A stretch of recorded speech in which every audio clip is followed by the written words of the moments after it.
Committee will come to order.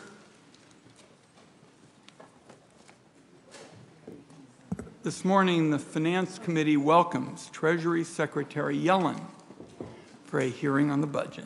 This is an important opportunity to discuss big economic challenges, so that's where I'll begin. I'm coming off a string of town hall meetings across my home state of Oregon, and colleagues everywhere I went, the number one topic of discussion was inflation. People are feeling it at the grocery store and at the gas pump. In Oregon, a gallon of gas is going for $5.42. People are paying more in rent, in shops, and at restaurants.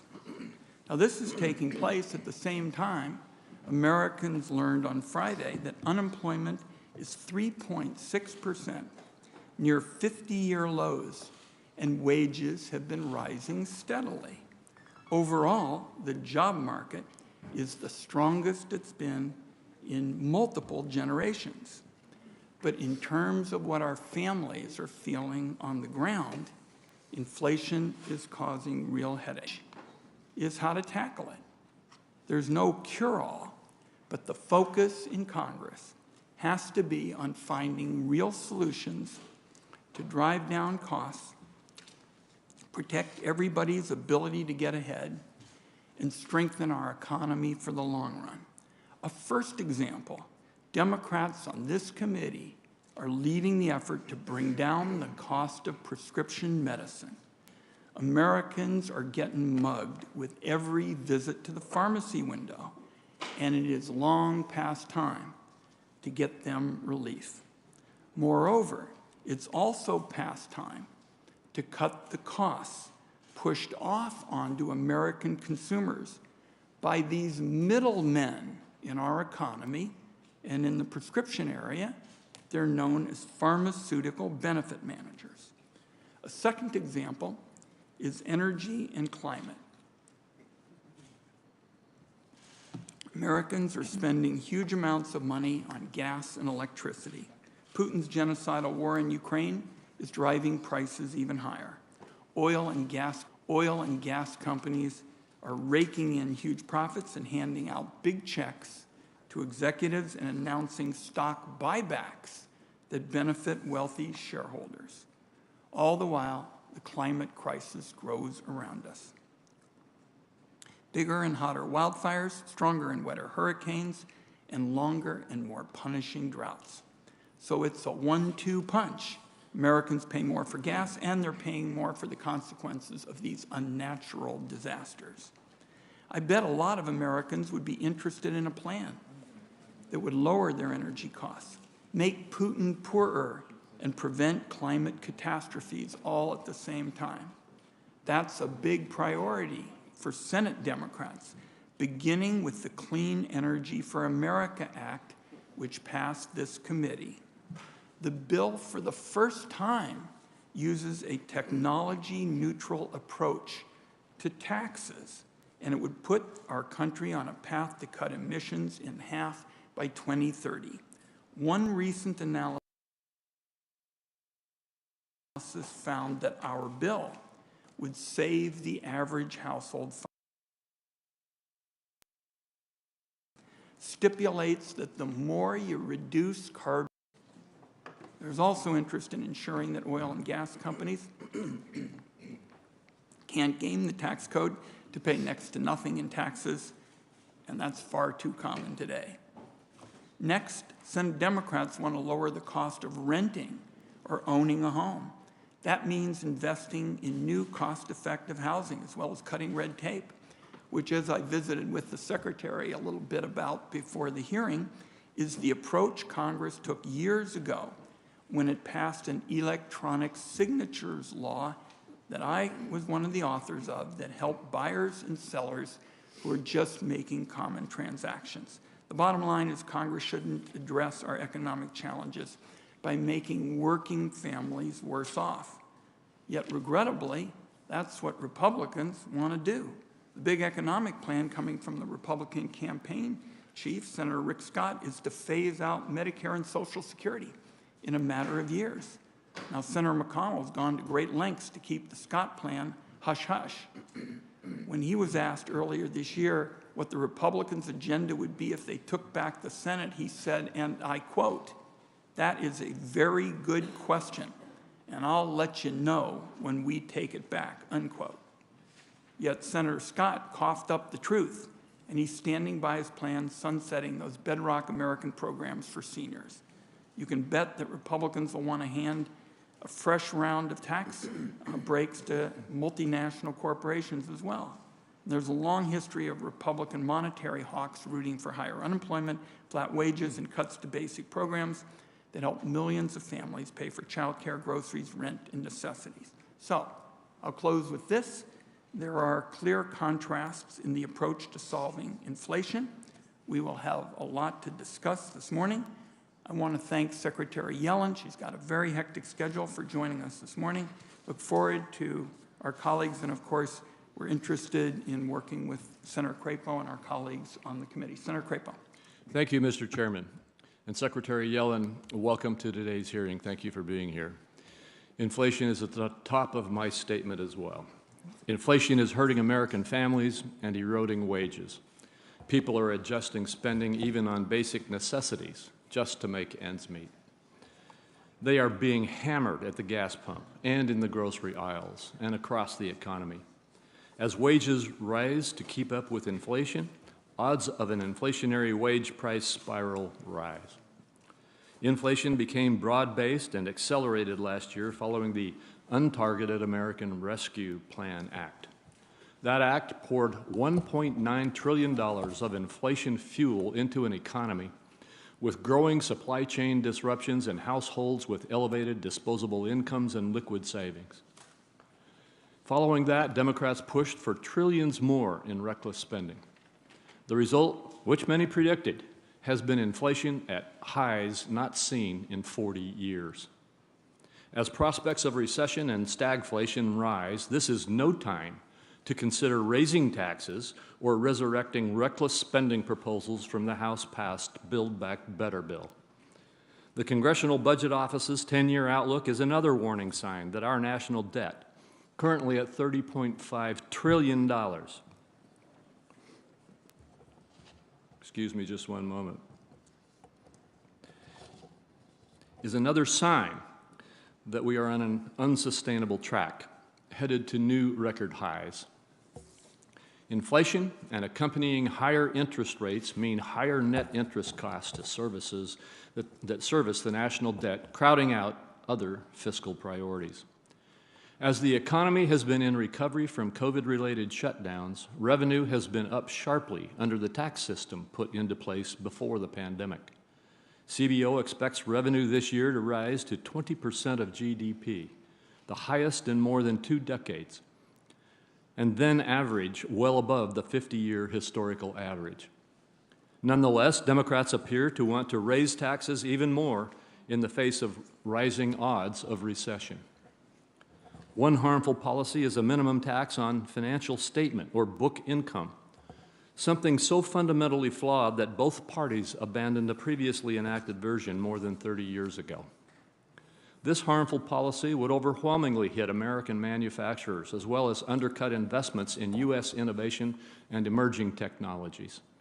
This is not the only proposal from Democrats that would harm the competitiveness of American companies. Another prominent example is the international tax agreement that Treasury has negotiated with the OECD. Under both pillars of the agreement, Treasury has agreed to give foreign countries sweeping new rights to tax U.S. companies. In an apparent attempt to bind Congress, Treasury agreed to terms without engaging in meaningful consultation with Congress. For more than a year, my Republican colleagues and I have repeatedly requested information on the agreement and its potential effects. Treasury, however, has repeatedly declined to provide any analysis of the effect of the agreement on U.S. businesses or U.S. revenue or the U.S. economy overall. And from what we can see, that impact will be significant on U.S. companies, making them less competitive globally. We now know that Treasury's failure to share substantive detail foreshadowed underlying flaws and a lack of coherent principles in the agreement. It's increasingly clear that terms agreed to by Treasury will harm U.S. businesses and undermine tax provisions enacted by Congress to encourage certain activities. The flaw with this approach is that the agreement cannot be fully implemented without congressional action. In many cases, the terms can only be properly carried out with a multilateral treaty requiring a 2/3 vote by the Senate. By agreeing to sweeping changes of this nature without bipartisan support, Treasury has put at risk tax certainty and the prospect of a durable or long-lasting agreement. Beyond lack of information about the international tax agreement, nothing more is known about a possible leak of private taxpayer data from the IRS to the left-leaning group ProPublica than we knew 1 year ago when it was first reported. More work is also necessary to establish independent oversight and financial controls over the $350 billion funding to states and localities in the American Rescue Plan, where no meaningful oversight was established. Treasury must also be willing to consult Congress on debt management, which it has thus far only been comfortable doing with Wall Street and the Federal Reserve. The committee, which is Treasury's authorizing committee, deserves more transparency and accountability from Treasury than we have been receiving. And, Madam Secretary, I do appreciate your service, and I look forward to hearing your testimony on these matters today. Thank you. Thank you, Senator Crapo. We'll be working together as we always try.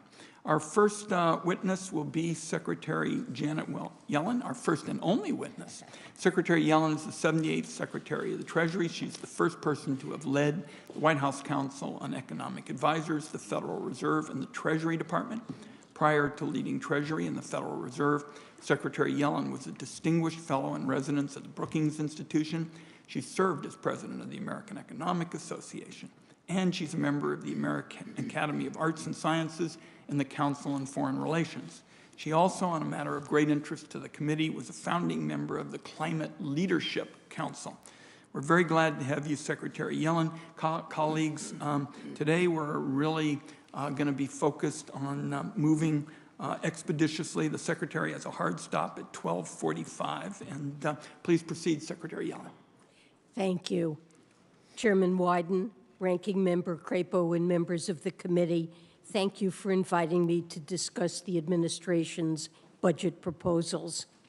This budget prioritizes essential investments in education, medical care, and affordable housing, alongside tax reforms that enable deficit reduction and prioritize a fairer tax system.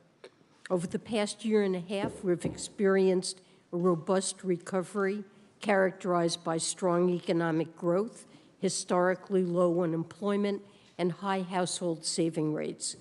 This rapid, broad-based recovery has been buttressed by the congressional response to the challenges of the pandemic, beginning with the CARES Act at the beginning of the pandemic and continuing with the Consolidated Appropriations Act in late 2020 and the American Rescue Plan legislated at the beginning of 2021.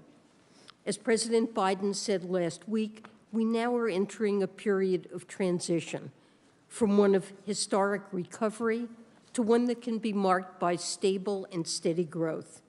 Making this shift is a central piece of the President's plan to get inflation under control without sacrificing the economic gains we've made. We also managed to avert the far worse outcomes that were forecast at the beginning of the pandemic in 2020. After the onset of the pandemic, CBO forecast that unemployment would exceed 9% in 2021. Now we're experiencing historically low unemployment. We're also witnessing sharp reductions in the budget deficit, with CBO recently forecasting the largest nominal reduction to the federal deficit in history.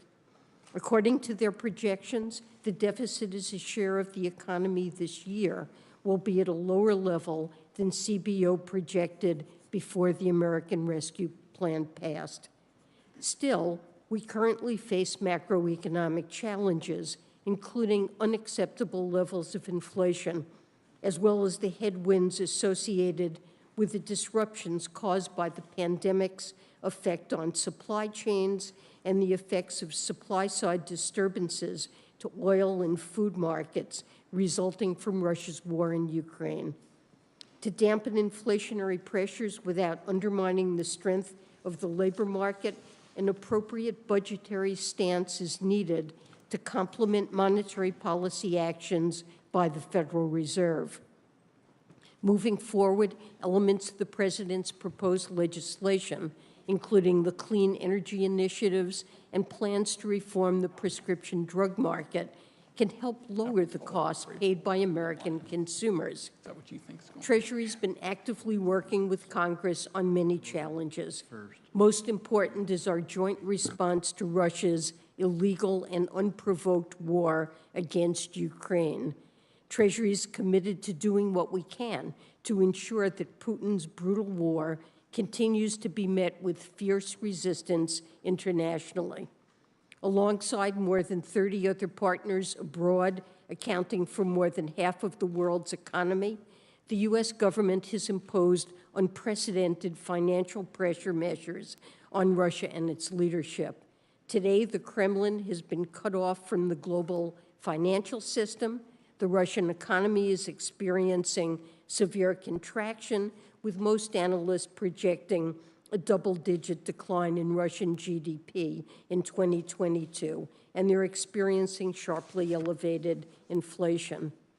We're grateful for the strong support of Congress in this endeavor, including its recent provision of $40 billion in security, economic, and humanitarian aid to the people of Ukraine. Our joint resolve is essential to supporting the people of Ukraine against this brutal invasion of their homeland. Over the past year and a half, we have successfully collaborated with Congress on the bipartisan infrastructure bill, a bill designed to do the hard generational work of building a more dynamic, structurally sound economy by smartly investing in the future. The law will rebuild America's roads, bridges, and rails, expand access to clean drinking water, ensure every American has access to high-speed internet, and invest in communities that too often have been left behind. However, our work isn't done. Building a fair and stable tax system that promotes broadly shared growth is important to both adequately funding investments and to reducing deficits and debt. I look forward to working with Congress to ensure that we continue to make progress in this regard. In the administration's fiscal 23 budget, we suggest smart, fiscally responsible investments, cutting deficits and keeping the economic burden of debt low. The budget's investments are more than fully paid for through tax code reforms requiring corporations and the wealthiest Americans to pay their fair share, closing loopholes and improving tax administration. Finally, it's no secret that I'm keenly focused on moving forward on the global agreement on the international tax reform, including a global minimum tax that will level the playing field and raise crucial revenues to benefit people around the world. Last fall, 137 countries, representing nearly 95% of the world's GDP, agreed on a deal that will stabilize our tax systems, provide resources to invest in security and respond to crises like COVID-19, and ensure corporations fairly share the burden of financing government. I'm hopeful that Congress will also implement this global minimum tax as part of its legislative agenda. Thank you, and I look forward to taking your questions. Thank you very much, Madam Secretary. And colleagues, let me just say in the beginning, we've got many members with questions, so this morning we're going to really have to stick to the 5-minute rule. Madam Secretary, let me start with cutting costs and fighting inflation.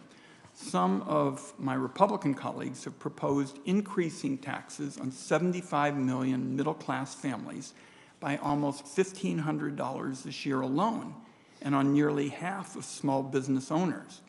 Instead of taking money out of these taxpayers' pockets, President Biden and Democrats propose to lower the cost of energy, healthcare and prescription medicine, childcare and housing. We would also reduce cost pressures by making the wealthy and large corporations pay their fair share. In particular, the President and I believe strongly that billionaires should not be able to use current tax laws to pay little or no taxes for years on end. So my question, Madam Secretary, to start us off, is how would these policies reduce costs for middle-income families? Thank you, Senator Wyden. The President supports measures that Congress legislating measures that would ease the burden on lower and middle-income families. This would involve, for example, continuation of the child tax credit, lowering the cost of prescription drugs, investing in affordable housing, lowering the cost of health care, and the energy investments that you referred to that could cut utility bills significantly. And he would pay for those proposals fully, and more than fully, the President believes we should have deficit reduction. And the revenue-raising proposals involve asking upper-income taxpayers and large corporations to pay their fair share. And so we believe, I agree with President Biden, that proposals like this would lower the costs and ease the price pressures that low and middle-income households are facing due to rising energy and food costs, the supply chain problems that have been associated with the pandemic, and deficit reduction would complement the work that the Federal Reserve is doing. Let me get a couple questions in on the IRS. Secretary Yellen, IRS audit rates have fallen by more than 72% over the last decade, and by 86% for those earning more than $5 million per year. This lack of oversight, in effect, is giving the high flyers a free pass to cheat.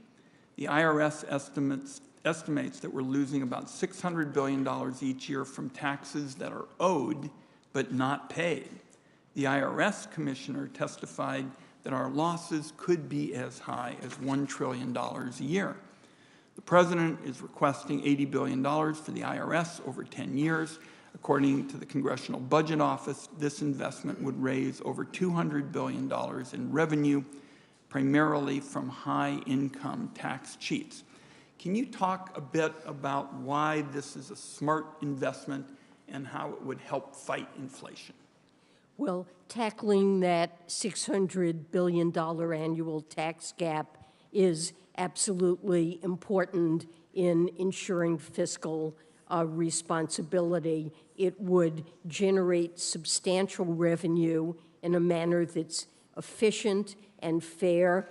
It would enable deficit reduction and help ease price pressures by providing the funding, a part of the funding we need for the urgent fiscal priorities we discussed. More broadly, the IRS is an agency that entered the pandemic without the funding that was in any way needed to navigate the challenges that they faced.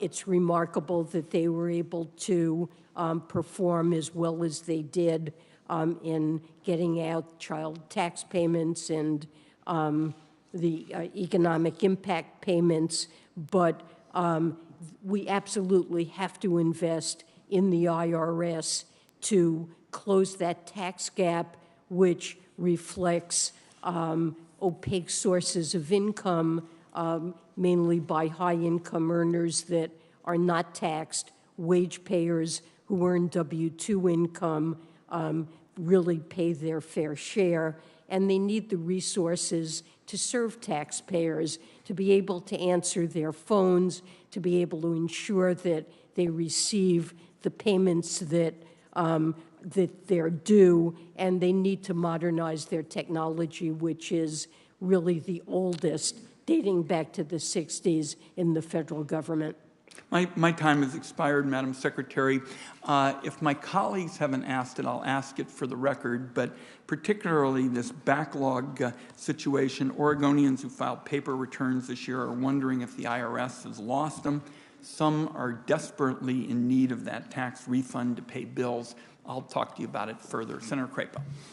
Thank you, Mr. Chairman. And Secretary Yellen, you've heard from both Senator Wyden and me today about the significant pain Americans are suffering because of inflation that has accelerated and become broad-based following the enactment of the American Rescue Plan last year.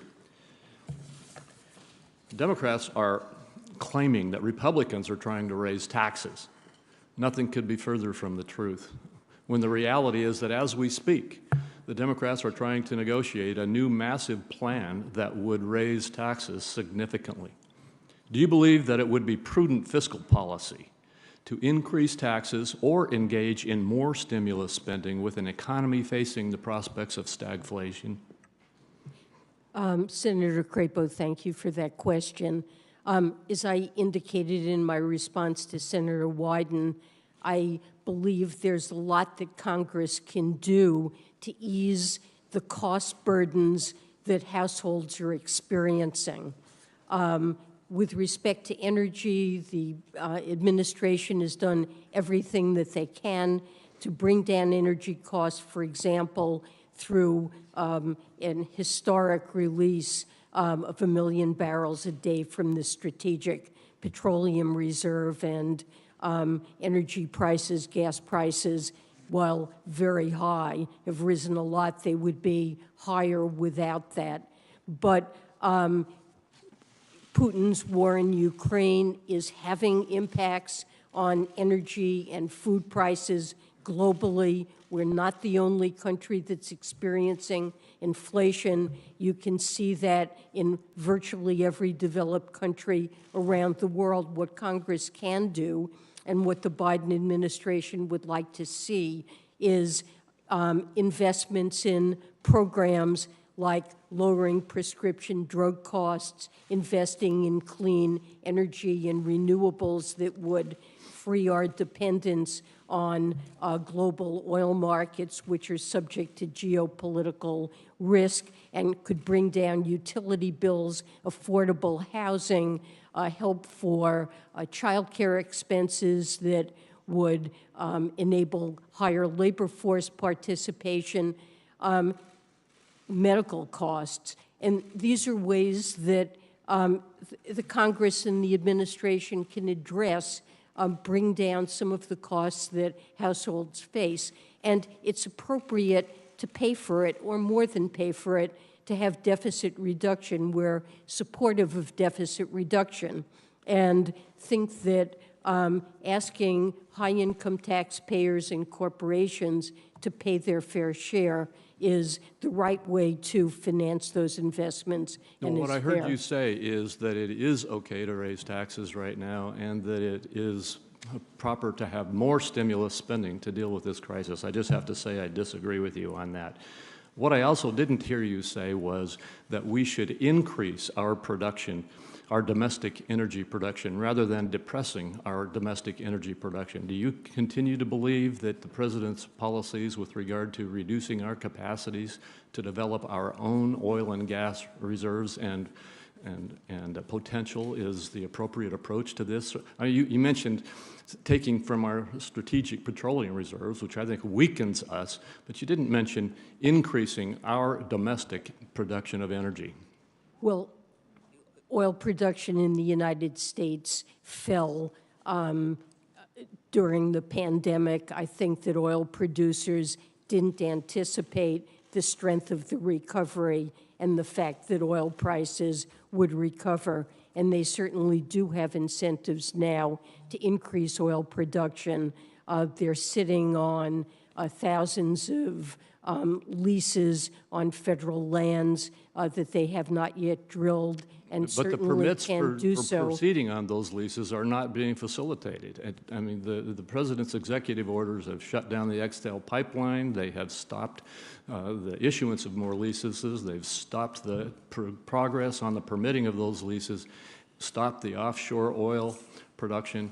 The Well- fact is we were energy independent, and now we are not, and it's not the result of the failure of our capacity. You know, we may be energy independent, and we're actually exporting oil, but we're part of global oil markets, which are subject to geopolitical influences. And given the global nature of these markets, it's virtually impossible for us to insulate ourselves from shocks like the ones that are occurring in Russia that move global oil prices. And look, over the medium term, the critical thing is that we become more dependent on the wind and the sun that are not subject to geopolitical influences, and passing clean energy credits that will boost non-renewables is, I think, really, really critical to addressing climate change and our energy costs for households Well, going Madam Secretary, forward. my time has expired, but I wanted to get into the OECD information, and maybe either in this hearing or following, we will be able to have the opportunity to discuss the fact that there are serious concerns about the impact on our economy of those changes that are being negotiated by Treasury.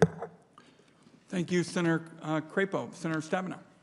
Well, good morning, Madam Secretary. We're so glad to have you with us. I do have to say, just on the issue of gas prices, after waiting for a long time to have enough chips in this country to finally get my electric vehicle, I got it and drove it from Michigan to here this last weekend, and went by every single gas station, and didn't matter how high it was. And so I'm looking forward to the opportunity for us to move to vehicles that aren't going to be dependent on the whims of the oil companies and the international markets.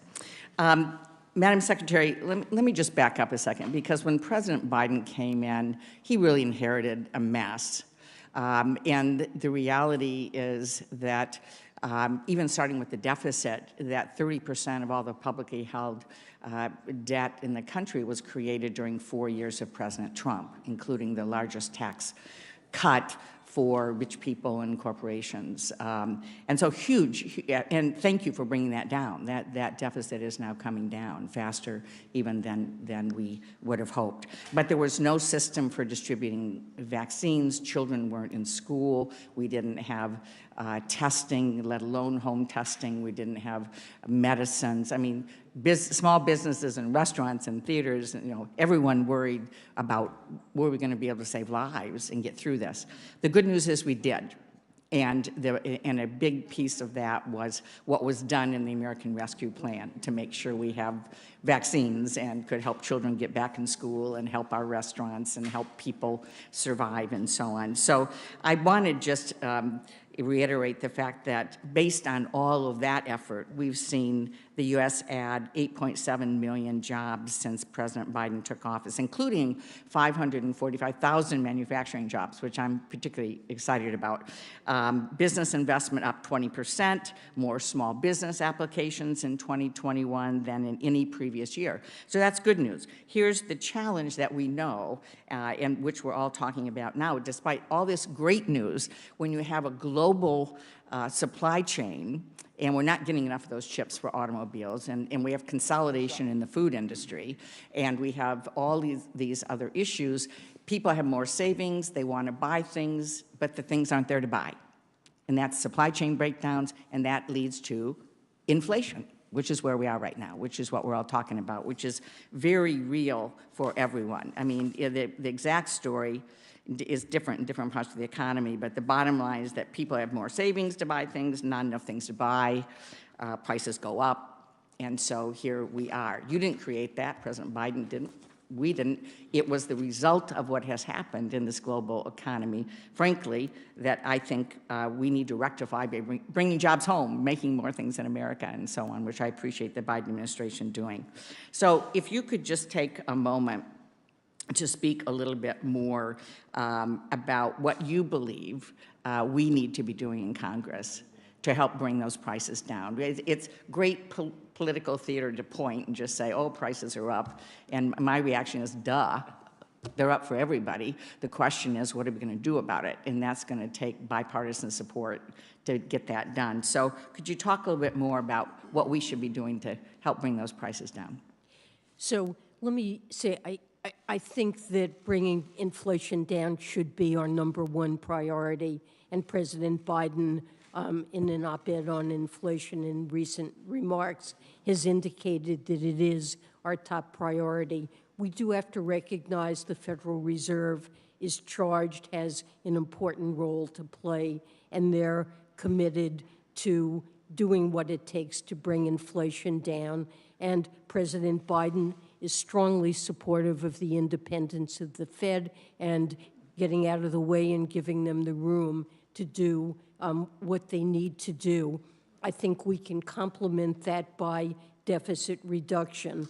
But beyond that, the president has done what we can to address supply chain challenges. And as discussed with Senator Wyden, Chair Wyden, that I believe Congress, the president believes Congress can do a lot to mitigate some of the most important and burdensome costs that households face, whether it's that they can't find affordable housing, that prescription drug prices are too high, and we can address that while also raising revenue for the government, whether it's high health care costs or high energy costs, by making the investments in renewables that are necessary to bring down utility bills and shield us from geopolitical developments that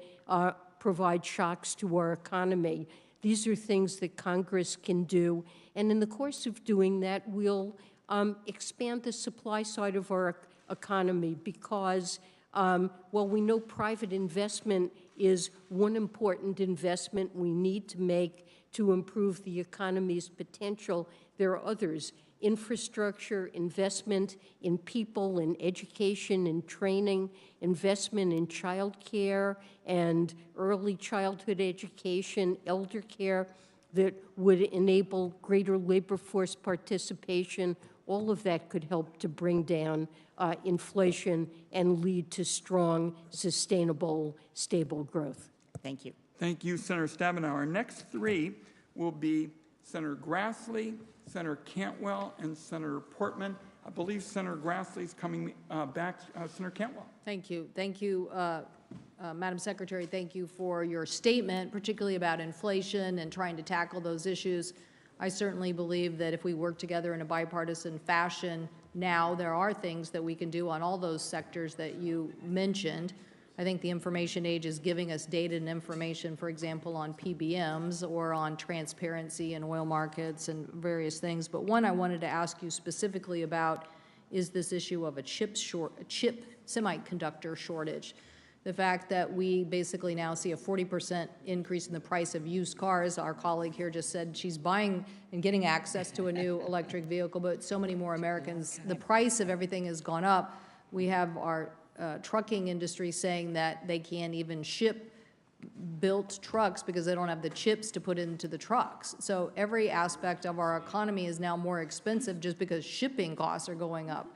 And so we are trying to send a price signal in a competition innovation bill to get America's investments in semiconductors up to a level that will show people that we are going to have a domestic supply and that we are going to be on the cutting edge of the next generation of chips, while also dealing with the legacy shortage that exists in automobiles. The problem is our colleagues here don't understand the international competition and how fast they're moving to make the same investments.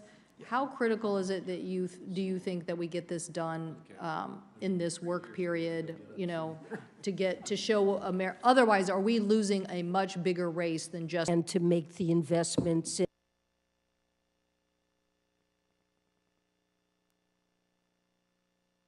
in semiconductors that will keep the United States in the lead in this critically important industry, and to make sure we have the capacity to produce advanced chips at home. I think this is a national security issue as well as an economic issue, and I think USICA is a very important bill that I would very much like to see passed.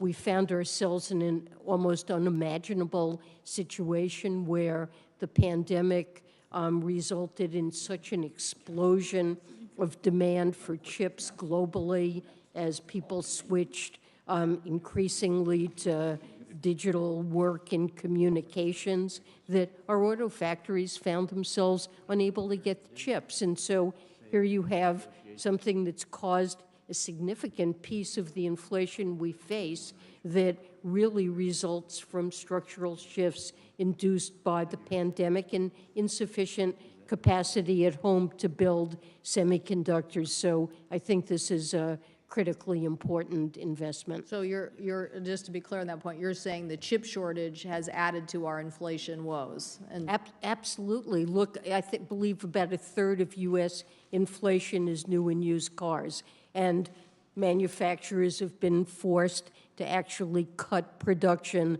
of cars when they face absolutely record demand for those vehicles, and it is all due to a shortage of semiconductors.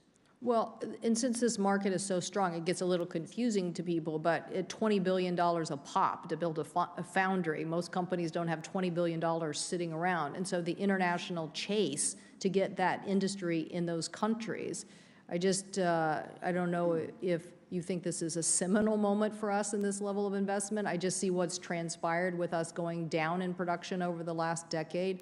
And I now see how hungry Europe is and how hungry Asia is.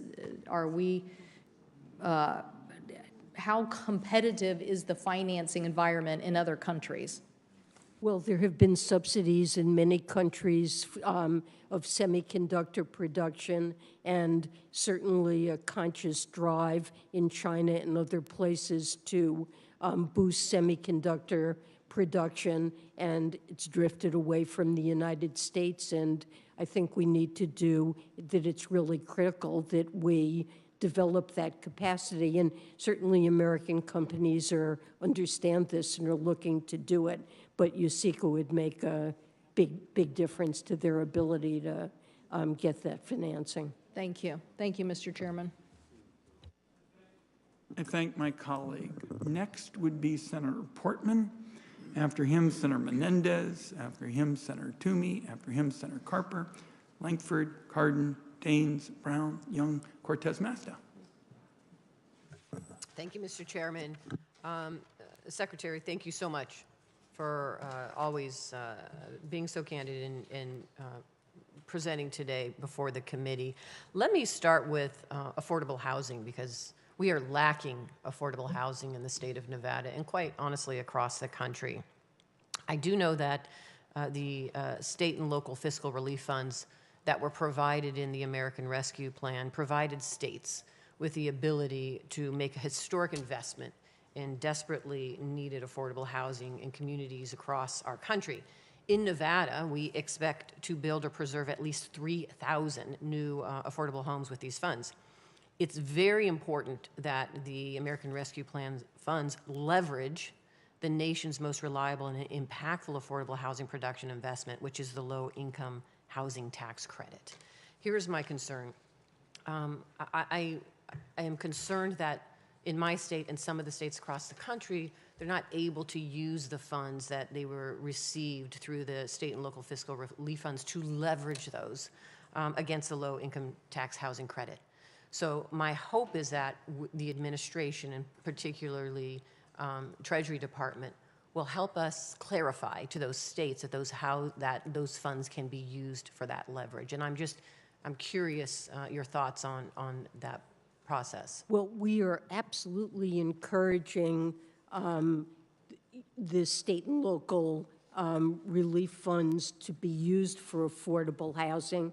And actually, recently we published a fact sheet that explains practices that we have found promising and highlighting some of the ways in which these funds are being used for this purpose. But certainly we are strongly encouraging that these funds be used to boost the affordable affordable housing.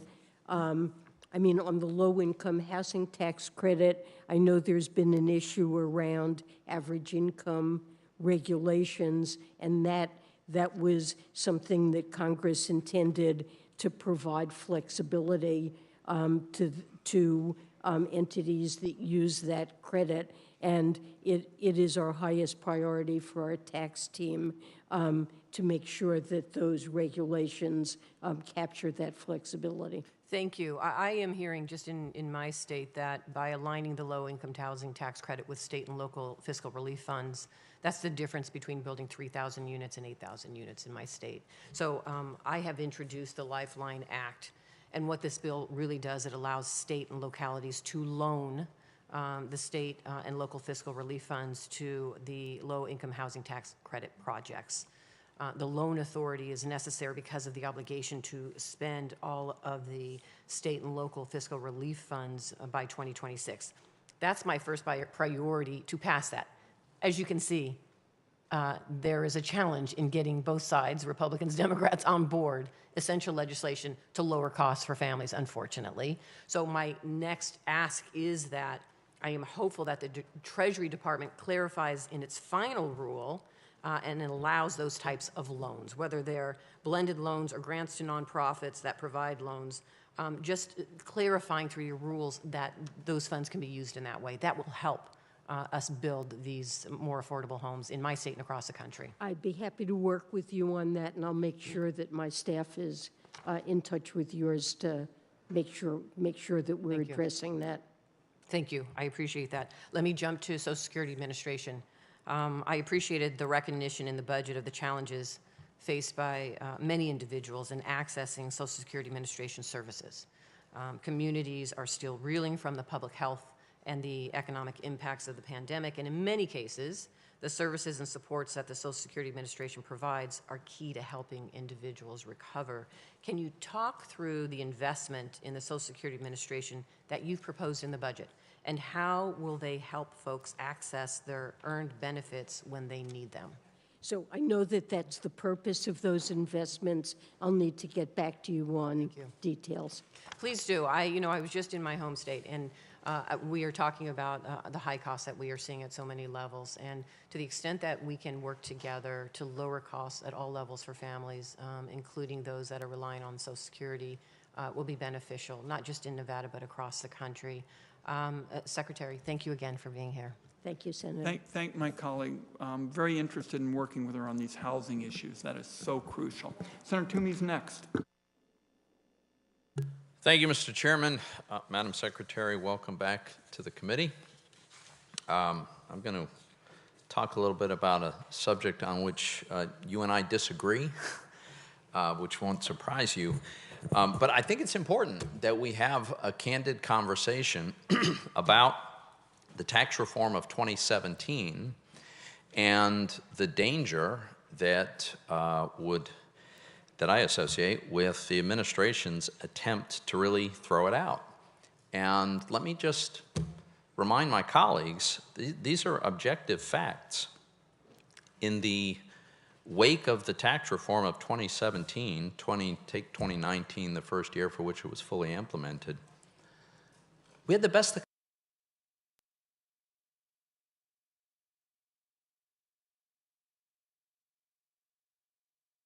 economy of my lifetime, the lowest unemployment rate in 50 years, strong wage growth, faster than the rate of inflation. So American workers were becoming more affluent. They were able to improve their standard of living, contrary to today, where the wage growth is not keeping up with inflation. And so today's workers are falling further and further behind under the current economic circumstances. But getting back to post-tax reform, corporate inversions had stopped entirely. It wasn't that they slowed down. We haven't been able to identify a single corporate inversion since our tax reform, which was designed in part to stop corporate inversions, went into effect. There's also the shift in the tax burden, which, contrary to what some of our colleagues like to suggest, the 2017 tax reform shifted the tax burden even more to higher income people. The top 1% of wage earners paid a greater share of the total tax burden as a result of the 2017 tax reform. The bottom 50% paid a lesser percentage, and today the top 1% makes about 20% of the income in America, pays about 40% of the taxes. But what about federal tax revenue? Oh, well, that surged, and this year looks like we're going to reach another record high. It's coming in so far this year 22% higher than last year, and last year was a record. For this year, corporate tax revenue is on track to be at the highest level of GDP since 2015. So the statistics are unbelievable. Like, I don't know how you could even conjure up a better economic outcome than what we had right before the pandemic hit. Now, you could suggest that, oh, it's all a coincidence, that the tax reform resulted in exactly what some of us predicted and suggested might happen, which is an acceleration of investment, strong economic growth, repatriation of a huge amount of overseas money. But that's pretty improbable. The fact is, we had the best economy of my lifetime by far, and it was working best for low-income Americans, ethnic minorities who historically have not had as good an economic results as others. And so the Biden administration comes along and says, let's look at all this data and let's throw out the tax reform. It's unbelievable. But my understanding is that apparently is still on the table out of, in part, this concern that if we don't do this two-pillar tax reform that I know you've negotiated, Madam Secretary, we have what you characterize as a race to the bottom, which to me is competition among countries to have an attractive environment for investment. Frankly, I think we should be looking to win that race, not to prevent the race from taking place. But I understand that we've got this negotiation. What we haven't seen is how this gets implemented. So 2 quick questions, and then I'll let you respond. First, I'm very concerned about the impact that the proposal will have on American competitiveness. My understanding is that the Treasury Department has run an analysis, has data about the impact on American business if the tax reform that you have proposed would go forward. So I'd like to know when we can get access to that data. That's my first point. And the second is that since Pillar 1 of your two-pillar model requires modification of existing tax treaties, it seems clear to me that has to come to the Senate for ratification. I have not yet heard an agreement that that's in fact going to happen, and in the absence of that, an explanation for why, since the Constitution requires it, why it should not. And with that, I will yield to the Secretary. Well, just very quickly, with respect to access to data, of course, the data relating to Pillar 2 is available, and that was included in the House-passed bill and scored by JCT. So I think you must be referring to Pillar 1 Right. and the impact that that would have. And what I would say there is that it could go either way, depending on the details which have not yet been decided in the Pillar 1 negotiations. The impact on fiscal revenues will be small. Pillar 2 has a big impact. Pillar 1 will have a small impact. We're a very large market economy.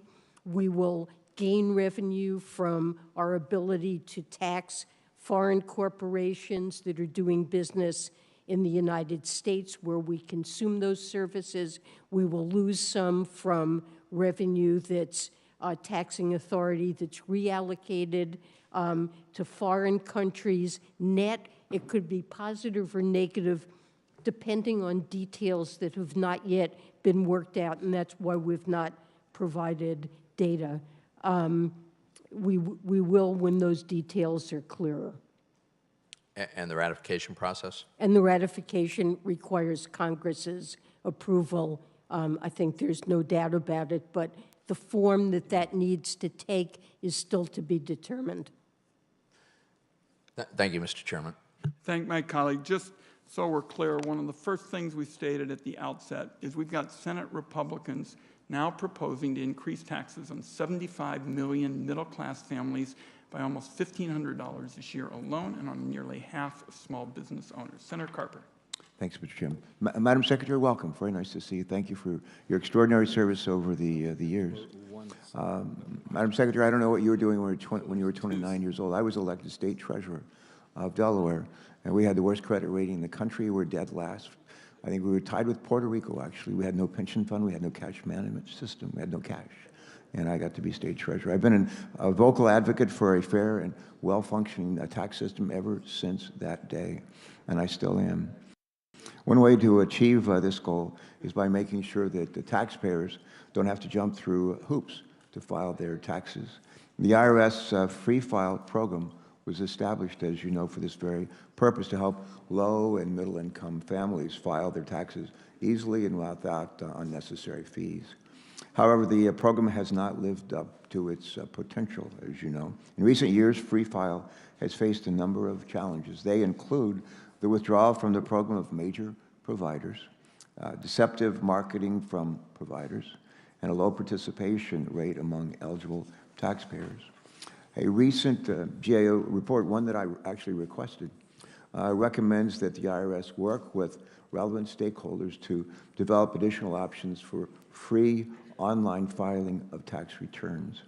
My question is this: what steps should we here in the Congress and the IRS take to improve accessible and affordable tax filing options for the American people? So let me say that I totally agree with you that filing taxes can be costly, complicated, and time-consuming for American families. And there's a study that shows it takes 17 hours on average and costs about $230 to complete a tax return.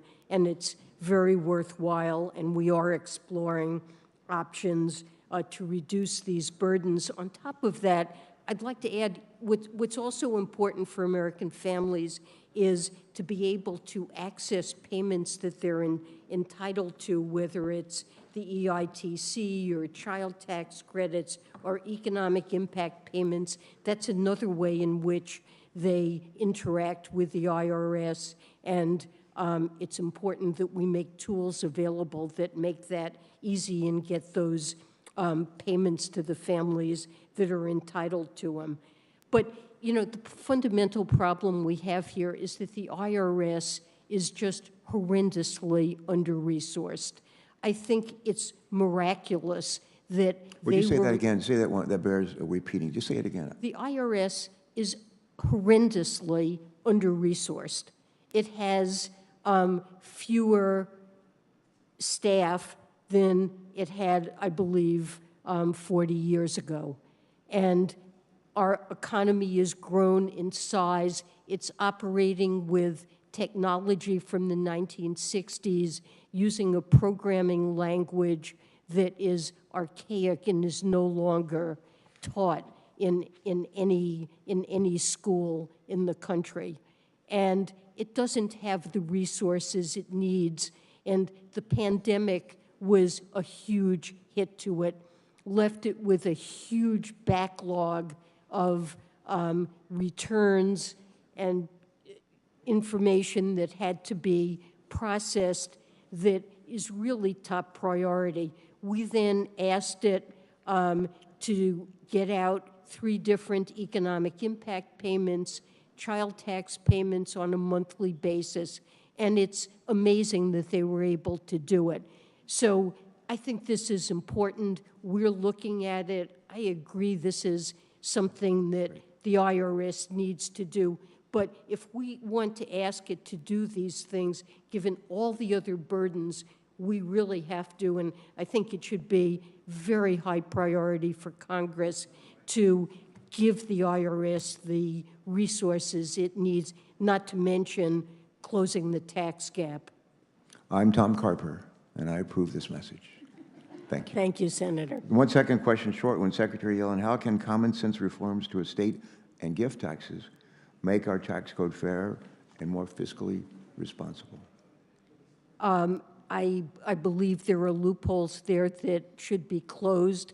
We put out a number of proposals relating to estate and gift taxation in the Green Book, and we're exploring ideas where we believe that we can curtail some techniques that are used that we can do under existing authority. Agree with you. That's an area to be scrutinized carefully. I'm going to ask you to respond more fully in writing, but thank you for that initial response. And again, thank you for joining us today and for your work. Thank you, Senator sir. Carper. Senator Langford's next. Mr. Chairman, thank you.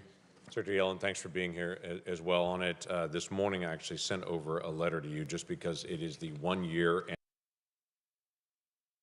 anniversary of the ProPublica release, actually. And the challenge that we have is getting information about taxpayer information and how it is kept secure. We have asked for just a hearing, just a briefing, just to be able to sit down with you and your team and say, how is taxpayer information being protected? What has changed in this time period? We're not asking for the specific 6103 information. We're not trying to get into the specifics of what's out there with ProPublica. We know there's an investigation. But at the 1-year anniversary, we just want a yes or no answer. Can we get a briefing with you and with your team on how taxpayer information is now being protected and what's changed? I will certainly ask my team about that and have them get back to you, and we'll try to arrange something. Let me just say, it is very high priority. Look, disclosure of confidential government information is illegal. It's something we take very seriously. There are procedures and controls in place. We're just a year into it, and we haven't got any information on what's actually happened. So we've heard that, but we just don't know what's actually happening behind the scenes. We just continue to hear and see information leaked out over and over again. So we want to get as much information as we can on it and what's being done, how things have changed. Absolutely. I don't think that there's information that's being leaked out over and over again. If there is, I'm certainly not aware of it. Well, thank you. We'll follow up on that. We would like that briefing time on the OECD question on this. This is a challenge for us as we're just trying to keep flow of information as well of what's actually happening on it. In this case, I'm going to show you a map real quick. In this case, we've got an American company. This American company has done everything we've asked them to do based on tax policy. Their jobs are here. Their intellectual property is here. Their research and development is all being done here. They've done all that according to our tax code that Congress has passed to incentivize that. Now, all these countries in the dark blue will have leverage over those American companies that are following our tax law to be able to determine how much they're going to now pay overseas. So if China or the UK gives a subsidy instead of actually having R&D credits on it, then suddenly these American companies following American law are now going to pay more. So our concern on this OECD agreement that's happening is it seems to be structured to incentivize companies to move their IP internationally or to move their R&D internationally. That would allow them to be able to balance out their tax portfolio. Help me understand where I'm wrong on this. I don't understand that. I mean, we are the only country that imposes any minimum tax on the foreign earnings of our multinational corporations. It's currently at 10.5%, but on a blended rather than country-by-country basis. No other country does this, and what this global deal is going to do is to force every other country around the world that signed up, 137 countries that have signed this agreement, to impose a minimum tax on their corporations, on their overseas earnings of at least 15%. But our understanding of this is they'll impose that 15% minimum, and then they'll actually take out things like their subsidies, where our credits that have been passed in law won't count on that, but their subsidies will. Many of our credits will count on that. But their subsidies won't, yeah. Well, it's structured so that direct subsidies aren't counted, whether we give them or they give them. Right. But on the tax side, it does count.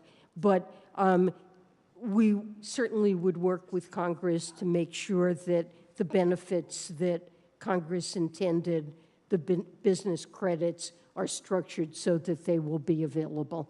So yeah, that is reassuring to hear, because we've not had this sense of working with Congress through this process. It seems to be a deal that's negotiated everywhere else, and it's coming back to us last. Obviously, according to the Constitution, revenue changes have to be done through Congress and have to be voted on here. There seems to be an incentive to be able to move to something very different. This is the same thing we're dealing with the foreign tax credit piece right now. The foreign tax credits, the regulation was actually put out in January. A lot of companies, including companies in my state in Oklahoma, are really struggling to be able to understand that. We've had folks from Treasury that have come out and said more guidance is needed, but it seems to be the train is still moving, and they're still trying to figure out, only with an audit at some future date, if they were following the rules or not on this, because the guidance has not actually come out on time. So can you help me with the foreign tax credit piece to know, is this going to be delayed, or is this still going to be implemented this year when there's not guidance, but there's been a change, and it's been a change that's been different than what's happened for decades? Well, we have issued a regulation, But no but we guidance. do understand that there are some issues that businesses have around it, and we certainly wish to work with you to address those. Will it be delayed, the implementation, until they get guidance? Time of the gentleman's expired. Let's get an answer to this. I don't think it will be delayed, but we will work to address issues with it. I thank my colleague. Senator Cassidy's next. Madam Chair, several things. Madam Secretary, I'm sorry. Social Security is going insolvent. The administration has not proposed anything to address the insolvency. Is there going to be a plan coming forward from the administration to address Social Security insolvency, which is, I think, 12 or 13 years away now, with all the implications of further delay makes it harder to address? Well, so we gained 1 year in terms of the life of the Social Security fund, how long it continues to fund benefits. That was in the recent Yes, but Social that's, if you take a Security report. 75-year scoring, we've learned that it's going to be a $211 trillion deficit over 75 years. So saying that it's going to be extended 1 to 2 years seems almost, silly. No offense. So I do believe this is something, it's certainly true that it's not sustainable on a 75-year basis, and this is something that Congress and the administration should address. This is not news, I would say. We've known about this for at least 30 years and have not taken steps to address it. So you agree it's important to take those steps? I do believe it's something we should do. Let me move on. As regards the inflation, one variable that we can potentially impact is the price of oil and gas. Now, you've mentioned how it's an international market and there's some limit as to the impact of what we do locally. But that said, the administration has proposed decreasing tax incentives for the production of oil and gas. Now, if you decrease tax incentives, you're going to have less oil and gas produced. Now, that's going to intuitively decrease supply and contribute to that upward pressure. Does that make sense? Well, over the medium term, we absolutely need to move to renewables and to Now, but I'm speaking about right now. If we decrease tax incentives to produce, that will decrease supply. And yet the administration is proposing to do that. Well, I'll just make that point and then move on. Indeed, if we're going to speak about, I have a quote here, apparently one of the major problems with producing oil and gas right now is the cost of oil field services. And here's a quote from the CEO of Occidental. She says that the, quote unquote, the paraphrase, given how expensive drilling and oil field services have gotten, it's almost value destruction if you try to accelerate anything now. Now, what would you think about increasing the tax incentive to drill oil and gas, recognizing what the CEO of Occidental says, that the cost of oil field services are so great, it is value destruction to attempt to accelerate? Well, prices are very high, in part because of, importantly, because of Russia's war on Ukraine. And I believe the incentives are certainly there to boost production, and that is something we need in the short run to So help relieve if we could pressures. make a case that, and I don't mean to be rude, I'm sorry, if we could make the case that increasing the incentive, increasing the tax credit for 3 to 5 years to offset the increased cost of oil field services could increase production, would that be something that should be entertained? Well, look, I think it's profitable as it is. Prices have gone up a lot, and that helps to offset those costs, to help oil companies cover them. And so the price system is working and provides incentives. Now, what we're trying to do is lower the cost. Well, let me just move on. We're in a situation right now as regards Russia and the price of oil, in which, because of the restrictions on purchasing Russian oil, their oil profits have increased. So they're selling less, but at a higher price. To say one more time, Russia now makes more money from oil and gas sales than it did before we began to apply sanctions. Now, the Europeans have considered coming together as a buying bloc to limit the price that we will pay, monopsony power, if you will. We'll pay the price of production, but no more. And so therefore, we don't pay the higher price at the pump, but they don't get the increased revenue. Is the administration participating in this? Are we taking the lead in this? Is this something that we would entertain? Absolutely. Our objective is So absolutely, we are involved in discussions to come up with a buyer's block that will not pay Yes. more than X amount? Yes, we are. Can you give a kind of assessment of where those negotiations are? Extremely active. Senator- I think what we want to do is keep Russian oil flowing into the global market to hold down global prices and try to avoid a spike that causes a worldwide recession and drives up oil prices. But absolutely, the objective is to limit the revenue going to Russia, and the kind of strategy you suggest, there are different ways technically of accomplishing that, but it's certainly a desirable strategy The time to of the consider. gentleman's expired. Thank you. Thank my colleague. Senator Cardin. Thank you, Mr. Chairman. Madam Secretary, thank you for your service. I first want to just concur with the comments of our Chair, Senator Wyden, and Senator Carper in regards to needing predictable, sustainable funding for the Internal Revenue Service. The budget that the administration has supported does that, but we need staying power here. I've been working with Senator Portman when we were both in the House of Representatives trying to modernize the IRS through resources for the level of service, for the fairness in enforcement. And I just really want to underscore the commitment needs to be there for a sustained period of time so the IRS can provide the level of service that Americans expect and provide the fairness in our tax code. But I want to question in regards to affordable housing. Over this work period, I was on the Eastern Shore of Maryland and Cambridge, looking at some of the challenges we have there for affordable housing. That's a rural area. We go to urban centers, rural areas, we have affordable housing issues. And there are several provisions in the administration's budget that I think are important, that have bipartisan support. We could talk about the historic tax credits, which was used in regards to Cambridge.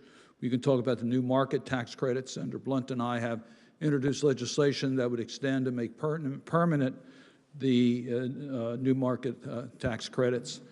Low-income housing tax credits has been an issue that we've had bipartisan support.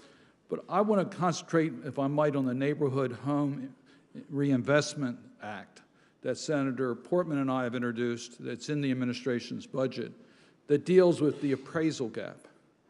There are neighborhoods in which you cannot refurbish homes because the market price makes it impossible to put that investment in.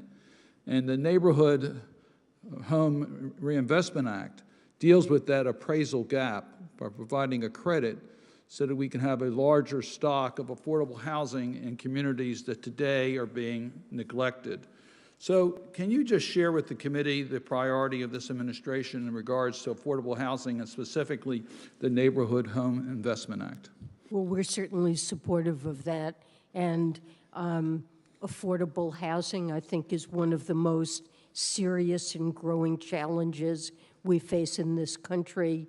And the administration is trying to think of everything we really can to promote the building of affordable housing, the low-income housing tax credit, the New Markets Initiative, and other things that the administration can do internally to try to promote affordable housing. I would just underscore, as we talk about American families struggling today because of increasing pricing, housing is one of the key areas. We know we have a tremendous shortage. So I just hope that you would put a real priority on it.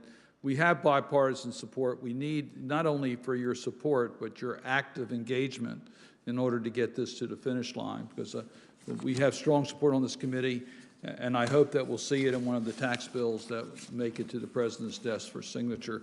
I want to talk about another tax issue that is moving in Congress. The House has taken action on retirement security, a pretty comprehensive bill.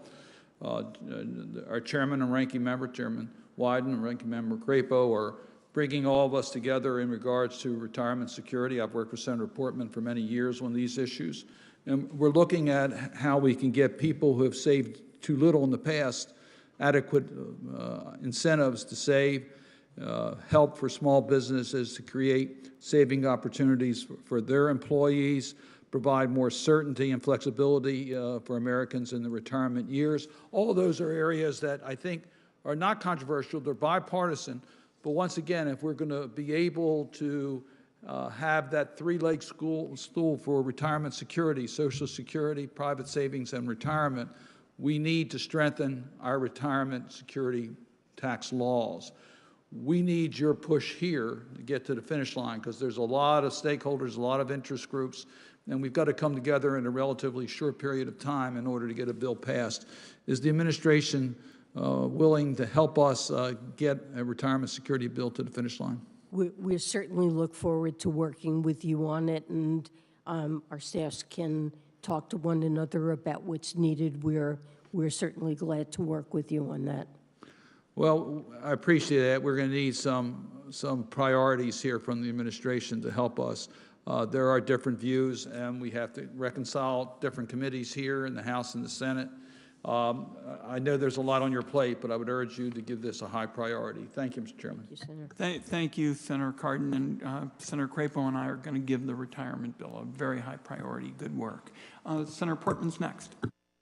Thank you, Mr. Chairman, and thank you for your focus on the retirement policy front, as well as the ranking member Crapo, and to Senator Cardin, thank you for asking the question. I appreciate your willingness to continue to provide technical assistance to us and get through this. This is one of the great bipartisan opportunities we have that actually help the people we represent at a time when people's savings are under more and more stress, and during COVID, a lot of people took money out of their savings. This will help them save for their own retirement through private retirement, and deals with really the 4 or 5 concerns that on a bipartisan basis all of us have raised with regard to the retirement system. And so thank you for working with us on that, and thanks you to Senator Cardin for raising it. On the issue of foreign tax credits, I'm very concerned with the new regulations, in particular the lack of notice and comment that went into the final draft of that. It's a pretty simple issue to me because countries all around the world provide foreign tax credits, so there's not double taxation. So if a U.S. company pays taxes overseas, you don't want to double up and have them pay taxes here, because we want more U.S. companies to do business overseas. I'll give you an example. In my hometown of Cincinnati, Procter & Gamble has over 10,000 employees. 40% of those workers support global sales, international sales outside of the United States. So this is great for us. A lot of those are service jobs, back office jobs, high-paying jobs, by the way, white-collar jobs that help strengthen our Ohio economy. But this happens all over the country. And so my concern is that the interest in avoiding double taxation is compromised when you look at these new regulations. Post TCJA, which was 2017, we saw that if businesses are able to compete and workers are able to compete, they do pretty well. In fact, we had a lot more money come back into this country because of that. And we stopped inversions altogether, something all of us, were wringing our hands about and being very concerned about, which is companies literally becoming foreign companies to avoid the tax laws here. We stopped them, shut them down. So I think what you're doing right now with these new regulations is pulling us in the wrong direction and back to where we were not competitive. So I appreciate you've indicated you want to make changes to the cost recovery and royalty withholding portion of the rules, but I also understand that you've indicated you will not be amending the rules dealing with the creditability, the ability to take credits with regard to withholding taxes on services. And again, that's a lot of what we do in this country. So my question to you would be, one, do you agree with me that we want to have global companies here in America that are expanding jobs here and therefore taking advantage of what, again, the global community does, which is these tax credits, including for services? Or are we just on a different philosophical plane here? If so, that'd be helpful to know. And second, would you be willing to take a look at these regulations as they relate to services in particular to help protect jobs here and look at particularly further modifications for withholding taxes on services? So let me say first, of course, we will look at any concrete suggestions that you have and work with you. We understand that there are concerns about these regulations, and we certainly will revisit them and look at comments. But philosophically, let me say, we think that these regulations are very important to protect critical interests of the United States. And the fundamental principle is that we should allow a credit for foreign taxes only where the foreign taxing jurisdiction has the primary right to tax the income. And what we're seeing around the world are new kinds of taxes, like digital service taxes, where foreign countries are essentially trying to expand their taxing jurisdiction through extraterritorial type taxes. And these are taxes that should not be entitled to take the foreign tax credit. And if we grant it, we're just encouraging countries to impose taxes that we think, in the case of digital service taxes, we've found them to be unfair trade practices. Well, Madam Secretary, let me interrupt just for a second because I have a limited time. I don't disagree with you on the digital services taxes. That's not the issue here, and I understand your position on that, and I tend to share your position that American companies have been unfairly targeted with regard to digital services taxes. I'm talking about withholding taxes with regard to services.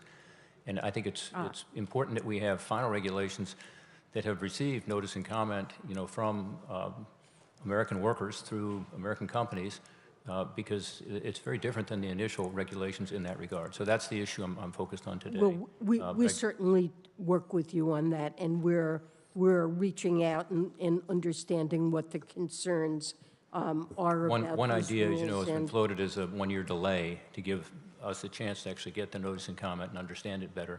I hope you would consider that. The time, my friend, has expired, and did you want to respond to that, Secretary Yellen? I was just going to say that if there are changes, they can be applied on a retroactive basis. Very good. Thank you. Senator Daines is next, and then I very much hope we can get Senator Casey, who's been so patient, and we'll have to see who else is coming. Senator Daines. Mr. Chairman, thank you. Secretary Yellen, thanks for being here today. I do want to talk about inflation because that's what everybody's talking about back home. The chairman mentioned that in his opening remarks. It's truly remarkable what's happening with the inflationary hurricane force winds that are blowing today. It's in the minds of the people that I serve every day, Montanans, every day. They're seeing it at the gas pump, they see it at the grocery store, they see fertilizer prices for our farmers. The Biden administration has attributed, though, this broad-based rapid inflation that began last year to Putin. We've been attributed to greed, to triggered exploitation, to profiteering. The one thing we've not heard the administration say is that there may have been a contributing factor with the $1.9 trillion spending package that was passed in March of 2021 by this Congress, that we were calling out the concerns of the inflationary pressures it would create in the economy. Even former Obama administration officials, we saw that with Larry Summers, who was a director of National Economic Council under Obama, was also President Clinton's Secretary Treasurer. He warned this would spark inflation. He was exactly right. In fact, in a recent Federal Reserve Bank of San Francisco research paper titled, quote, "Why is U.S. inflation higher than in other countries?" analysts confirmed the strong connection between heightened U.S. inflation and the government spending that was occurring earlier last year. A large portion of that spending was in that $1.9 trillion package. By the way, there was over $1 trillion of unspent COVID dollars coming into December of 2020. We warned everybody up here, you can't spend another $1.9 trillion because it will have inflationary effects. I've not heard this administration say anything about that, but I do want to allow you the opportunity to set that record straight. My question is, Secretary, do you agree with the San Francisco Fed that the nearly $2 trillion March spending package was a significant causal factor in the high, increasingly broad-based and accelerating inflation that we observed this past year? Senator, we're seeing high inflation in almost all developed countries around the world, and they have very different fiscal policies. So it can't be the case that the bulk of the inflation that we're experiencing reflects the impact of the ARP. So was it a causal factor, would you say, that $2 trillion when we had $1 trillion unspent? So do the quick math here. It's about $3 trillion that was put into this economy from December through March of 2021. So I guess the way I see it is when President Biden was inaugurated, he inherited an economy with very high unemployment, and the Congressional Budget Office and other forecasters were envisioning that this could last for a very long time. And we had to address the possibility that this could be a downturn that would match the Great Recession. And so in designing a policy, there are various risks that need to be taken into account. Of course, inflation was one of them, but the overwhelming risk was that Americans would be scarred by a deep and long recession, and that they would lose the roofs over their heads and not be able to feed their families. Right. Well, I respectfully, I mean, if there was a forecaster who was worried about the high unemployment rates, that forecast was, I think, massively off, and we're seeing now the biggest challenge, of course, is just families cannot afford to keep food and fuel. Well, inflation is the number. There's no question. I don't disagree with you. I want to talk about OECD for a moment here and China's compliance. We've seen China's recent history of non-compliance with international agreements. I'm concerned that China's not going to play by the rules with this agreement. Whether they'll ever play by the rules becomes a question. Here is the question: is what makes you confident that China won't similarly stonewall efforts under the OECD agreement to determine whether Chinese companies are in compliance? And this gets back to the SEC issues and so forth. So China agreed, was one of the 137 countries that agreed to comply with these rules, and we expect it to do so. But if it fails to do so, this agreement contains an enforcement mechanism that will allow the United States or any other country that has adopted the global minimum tax to impose taxes on China's companies that would be the same as if China had complied. So there is a tough enforcement mechanism in this deal, and if China doesn't comply, then the U.S. and other countries where Chinese firms do business will be allowed to collect the taxes on those Chinese firms on their business outside China that China hypothetically refuses to collect itself. Time of the gentleman's expired. Senator Grassley. You're next. I was hoping we could get Senator Grassley and Senator Casey, but we have had a number of colleagues coming in. Let me ask my colleague from Indiana, have you voted already? I have not, Chairman. Okay. I have not either. Well, the vote hasn't started. All right.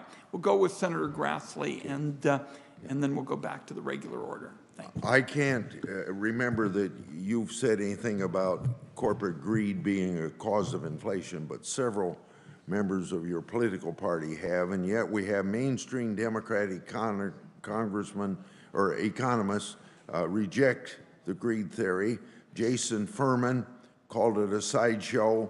Larry Summers said it was a diversionary. Benjamin Page said it was a red herring. And Catherine Rampel for the Washington Post referred to it as an inflation conspiracy theory. What is your opinion? Does corporate greed explain the broad-based price increases consumers are currently facing? Well, I guess I see the bulk of inflation as reflecting demand and supply factors. And on the supply side, we've had huge supply chain issues due to the pandemic and shifts in the pattern of consumption away from services and toward goods. We've had enormous increases in food and energy prices, partly reflecting Russia's war on Ukraine. I think and those are, to me, the you're key answering factors. the question in a way that I'm glad you answered it, because I think that your answer rejects the corporate greed argument that we've been hearing. Next question, my concern with the current focus on so-called corporate greed is that it risks taking us down the failed roads of the 1970s, where we had price controls and windfall profit taxes.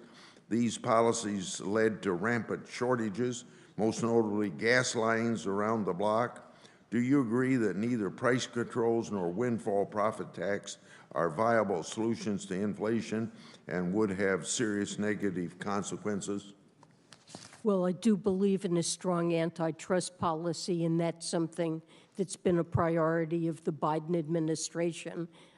Having active competition in markets, I think, is critical to innovation and to consumer well-being. And so enforcing a strong antitrust policy, I think, is important. But with respect to the broader inflationary trends, the Fed has to play a critical role. I think deficit reduction deserves a complementary role.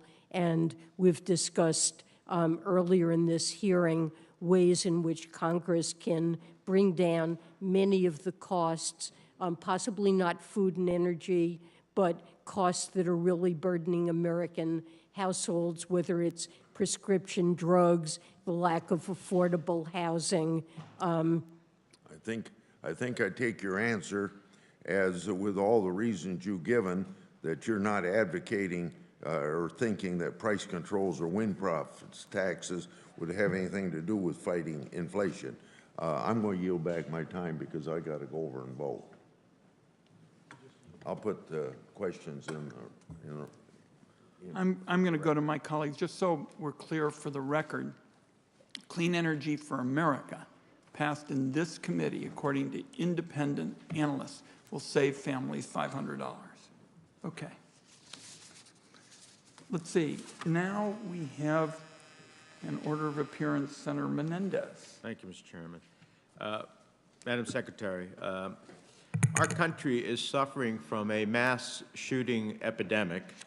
This year alone, there have been more mass shootings than days in the year.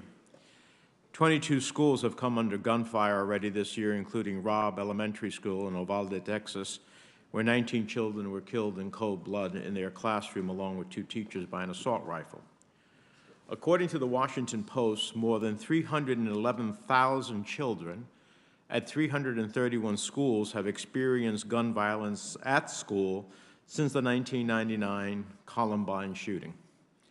After decades of Republican obstruction to Democratic efforts to address this epidemic of school shootings, we are now learning the long-term cost of this trauma. Researchers at Northwestern University found that students who are survivors of gun violence at school are less likely to graduate high school, and they are less likely to attend and/or graduate from college. These survivors are also less likely to be employed as adults than their peers. And if they are employed, they are likely to earn less over the course of their lives. So, Secretary Yellen, what is the economic cost of allowing the trauma of unabated gun violence in our communities and schools to continue unaddressed?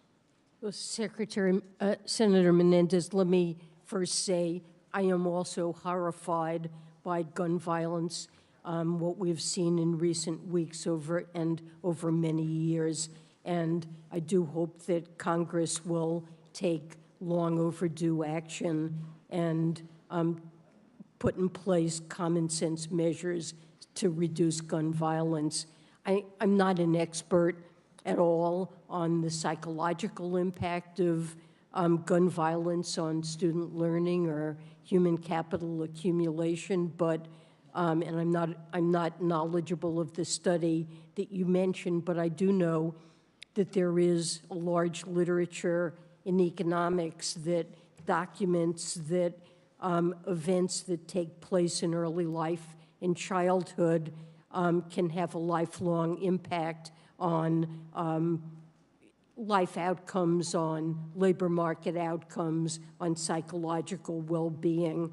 And so it only stands to reason that the threat of violence at schools it keeps our kids So from let me just learning. ask you from an economic, I know you're not a psychologist, but if Northwestern University's study that found that students who are survivors of gun violence are less likely to graduate high school, less likely to graduate from college, and more likely to earn less over the course of their lives, doesn't that have an economic impact? Of course, it has a negative impact on these individuals and on our economy. And I don't know what the aggregate size of that is, but it certainly has a negative Let me ask you on a impact. different topic. The Washington Post reported 2 weeks ago that the administration was considering canceling $10,000 of federal student loan debt per borrower for individuals with incomes under $150,000.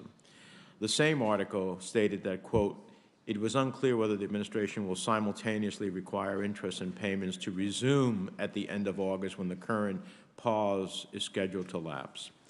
The Consumer Financial Protection Bureau issued a report in April of this year finding that 15 million borrowers, or 60% of all borrowers that have had their loans on pause since March 2020, may have difficulty resuming their student loan payments when a pause is over. Are you concerned about the economic impact on borrowers if we turn student loan payments on prematurely? Well, look, this is something that the administration is weighing what the right policies are here, and we're in the middle of deliberations on it. It is a very important topic. Student debt has... If people are called upon to pay and cannot and default, that has a real consequence, as well as in their lives, it has a real consequence to our overall economy. That's why we've been urging the President to seriously consider loan forgiveness.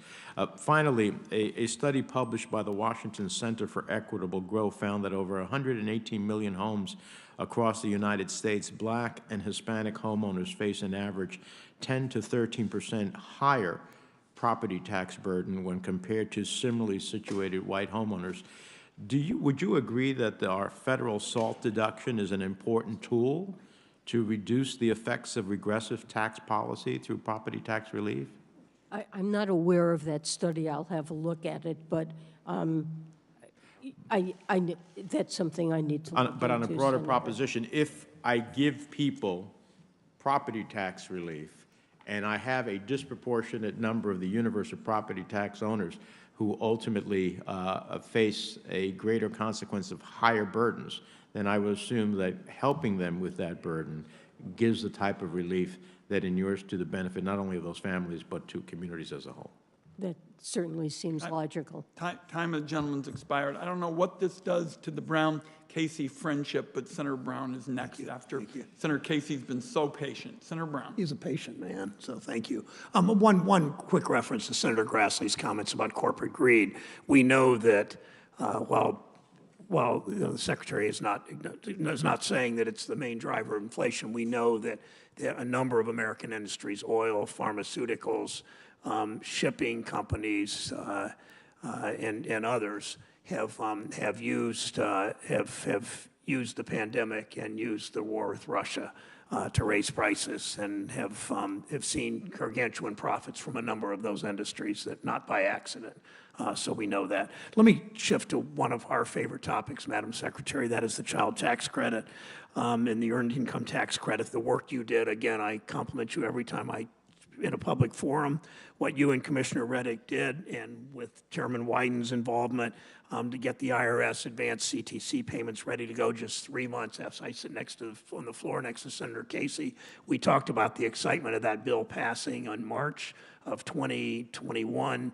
By July, those checks were going out to 60 million, to the families of 60 million children.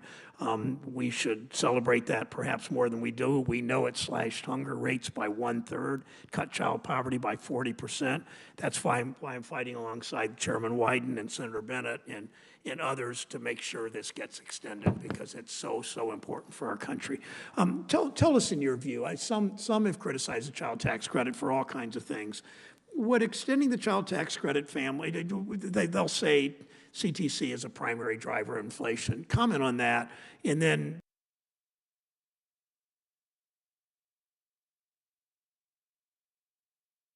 answer the question, if you would extending the expansion help families keep up with rising costs? Well, absolutely. Of course it would. You know, the aid that reduced poverty by almost a half, and all the CTC reduced inequality. It increased demand somewhat. U.S. food consumption in 2021 was above the pre-pandemic level, but what that means is that families were using the additional resources that they got from the CTC to feed their children. Did it have some marginal impact on food prices? Possibly, but what's important is that fewer kids went hungry. And look, this is just not a significant factor, the child tax credit, in impacting inflation. There are a lot of things driving inflation. We've had multiple COVID variants. When we early on expected the pandemic would ease and we would get back to life as normal. We've had ongoing supply bottlenecks. There are COVID-related shutdowns all around the world, including China. On food prices, Russia's invasion of Ukraine is having dramatic impact on food prices that has utterly nothing to do with the child tax credit. It was a relatively small expenditure. It was spent out over the full year 2021, and it resulted in a dramatic reduction in childhood poverty and financial insecurity for American families, and contributed little or nothing to inflation. Thank you. It's hard to call it anything but an unqualified success in showing that government can do the right thing and did do the right thing quickly and efficiently and effectively. Let me shift briefly in my last minute or so as Chairman of International Tax. A year ago, I teamed up with the chairman, who was Senator Warner, on an international tax framework that would put Americans first, that would get rid of incentives in the tax code that reward companies for moving overseas and ensuring that multinational companies paid their fair share. You did a very good job rallying the rest of the world around a plan that would stop this global race to the bottom and put workers first. I commend you and your very apt team on that. Why is it important for Congress to take action this year in the international tax issue? Why would American workers be worse off than if the rest of the world moved forward and the U.S. was left out? Well, I think that this is an extremely important initiative. As one of the leading economy in the globe, and given that it's an initiative that we spearheaded, I believe we should do it. I think we need the revenues. It will raise considerable revenues. I think deficit reduction is important, but we also need revenues to spend on a wide array of programs that will, whether it's affordable housing or making health insurance more affordable, energy investments that will bring down utility bills over time. we need the revenue to support these investments and to support investments in people and making our economy more productive and lowering the burdens that households face. Thank you, Mr. Chairman. Thank you, Senator Brown, and thank you particularly with Senator Warner and I leading this effort. I thank you for it. Senator Casey. Mr. Chairman, thanks very much. I want to start, Secretary Yellen, by thanking you for your enduring commitment to public service, yet again taking on a tough job, and we're grateful for that and your presence here today and the work you've done. I want to thank the chairman and Senator Brown as well for the work they did to make it possible for us to have the child tax credit, the enhanced version of that in place. In my home state of Pennsylvania, 2.2 million families benefited from that reduction in poverty. And that reduction occurred as much in rural areas as it did in urban areas. So we're grateful for that. I wanted to talk to you about workers and ask you one or two questions about the tax code and workers. When you compare what the tax code has done as it relates most recently to workers compared to corporations, we know in 2017 the corporate rate went way down from 35 to 21. That 14-point drop was about $1.4 trillion over 10 years. But what is not talked about a lot is what workers lost in that tax bill. They lost their ability to deduct moving expenses when a job forces them to relocate. They also lost, if they're a member of a union, they lost the deduction for the cost of their union dues.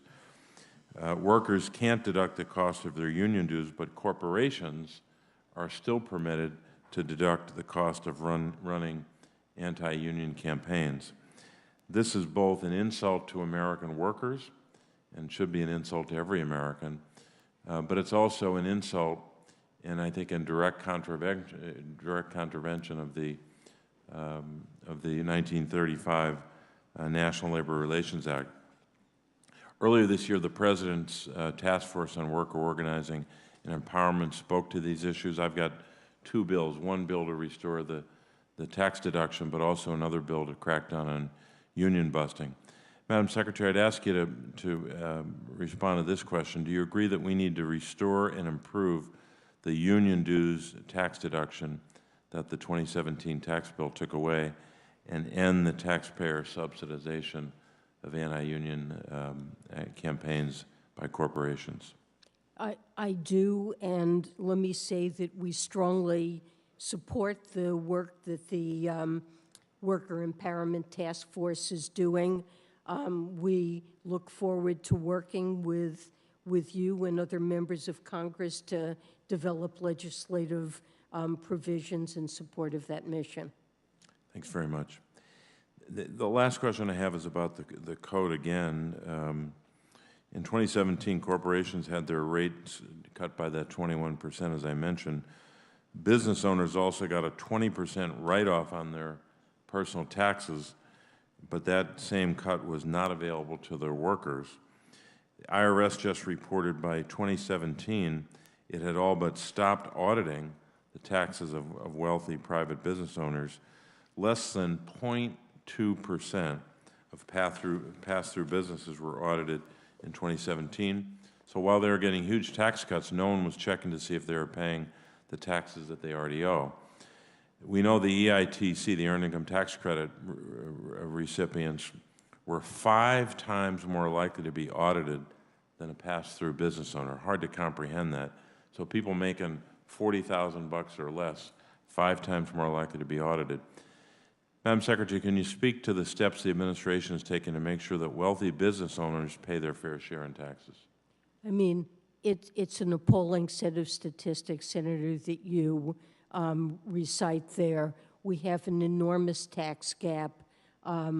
Workers who receive W-2 income pay what's owed. The error rates are absolutely tiny, and most of the tax gap has to do with high-income taxpayers, including those who benefit from pass-throughs, that have opaque sources of income we know less about, and the resources of the IRS have been cut to the point where they've largely cut back on the complicated audits, the ones that are harder of high-income taxpayers. And the fact that such a large share goes to audit the EITC is very unfair.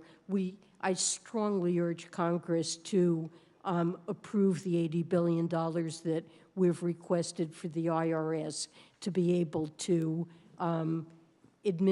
to make sure that people are paying the taxes that are due. And it's very unfair to workers and lower-income households the way things work now. Thank you, Secretary Yellen. Senator Casey, you and the Secretary have just given a little teach-in about this double standard in America with respect to audits, and it's time to change it because everybody ought to be held accountable, and it's got to be done in a fair way.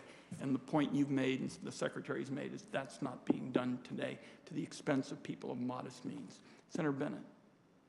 Thank you, Mr. Chairman. Thank you for holding the hearing and giving me the chance to ask questions. Secretary Yellen, thank you for your service and for being here today. Thank you. Speaking of horrible statistics, this country is 38th out of 41 industrialized countries in the world in terms of the scale of our childhood poverty. The poorest people living in the United States are our children, and for one brief shining moment, for 6 months, thanks to your efforts and the efforts of your employees at Treasury, we expanded the child tax credit based on the bill that I wrote with Senator Brown, cut childhood poverty in this country almost in half, benefited 90% of the kids in this country, reduced hunger in the United States by 25%. It's hard to think of anything, Mr. Chairman, that we've done here in generations that has made more of a difference for working families.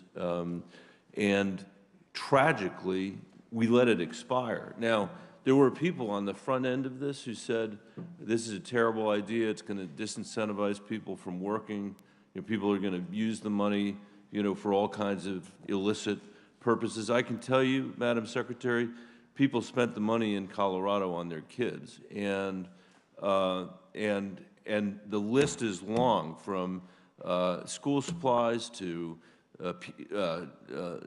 lessons on instruments to back-to-school clothing.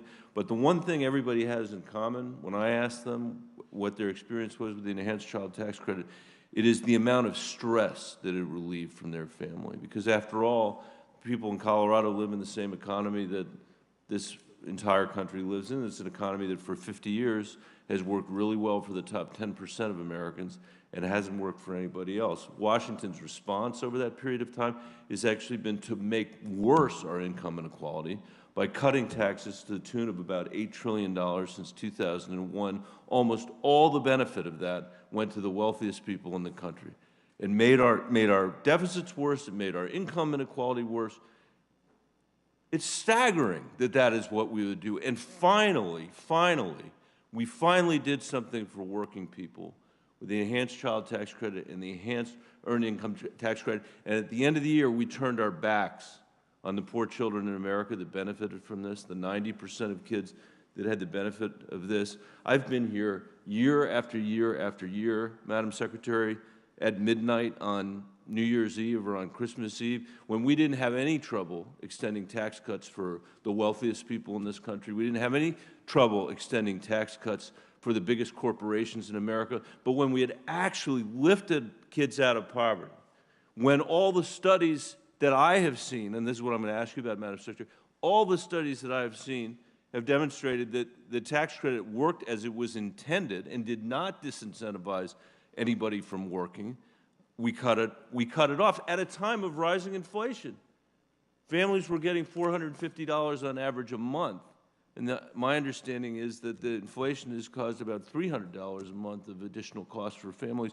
That was more than covered by the tax credit. So in the last minute and a half, Madam Secretary, let me say, first of all, how grateful I am for your effort and for the IRS's effort and for the employees that work for you, the heroic effort that they put in place to build a system to demonstrate that we do not have to accept these rates of childhood poverty as a permanent feature of our economy or a permanent feature of our democracy. And that was thanks to the work that your folks did. So I'd love to hear your reflections as an economist and a policymaker on the effects of the expanded monthly child tax credit on children and families, and what is your sort of general reaction to all of this? Senator, you've spoken eloquently about the benefits of the child tax credit. I completely agree with your comments. It cut childhood poverty dramatically. It enabled families to get a little bit of breathing room and to help their kids afford nutritious food and clothing and back-to-school supplies. And it really played a critical role. I think you know that the president has repeatedly said that he strongly supports extension. We would love to see Congress enact that. It's made a huge difference to inequality. It was a very important initiative. I feel very proud. I appreciate your comments. I feel very proud of the work that Treasury, and particularly the IRS, was able to do to get this money out and to do everything we possibly could to ensure that non-filers, all the many households who weren't required to file tax returns, to make sure that they receive the credit as well.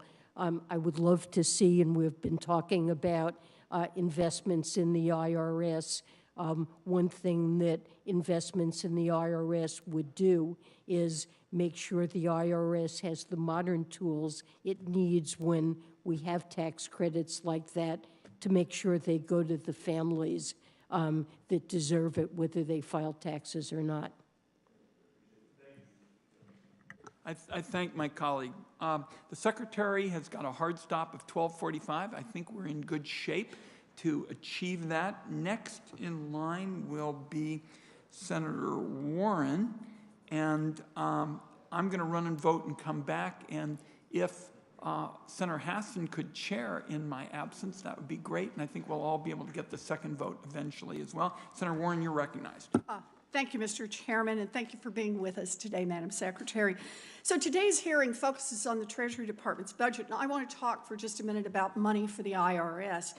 Thanks to a 1-2 punch from Republican budget cuts and lobbying from corporations and rich people who don't want to be audited, the IRS today is stuck with 1970s computers and staffing levels, unable to do its job and unable to audit wealthy tax cheats.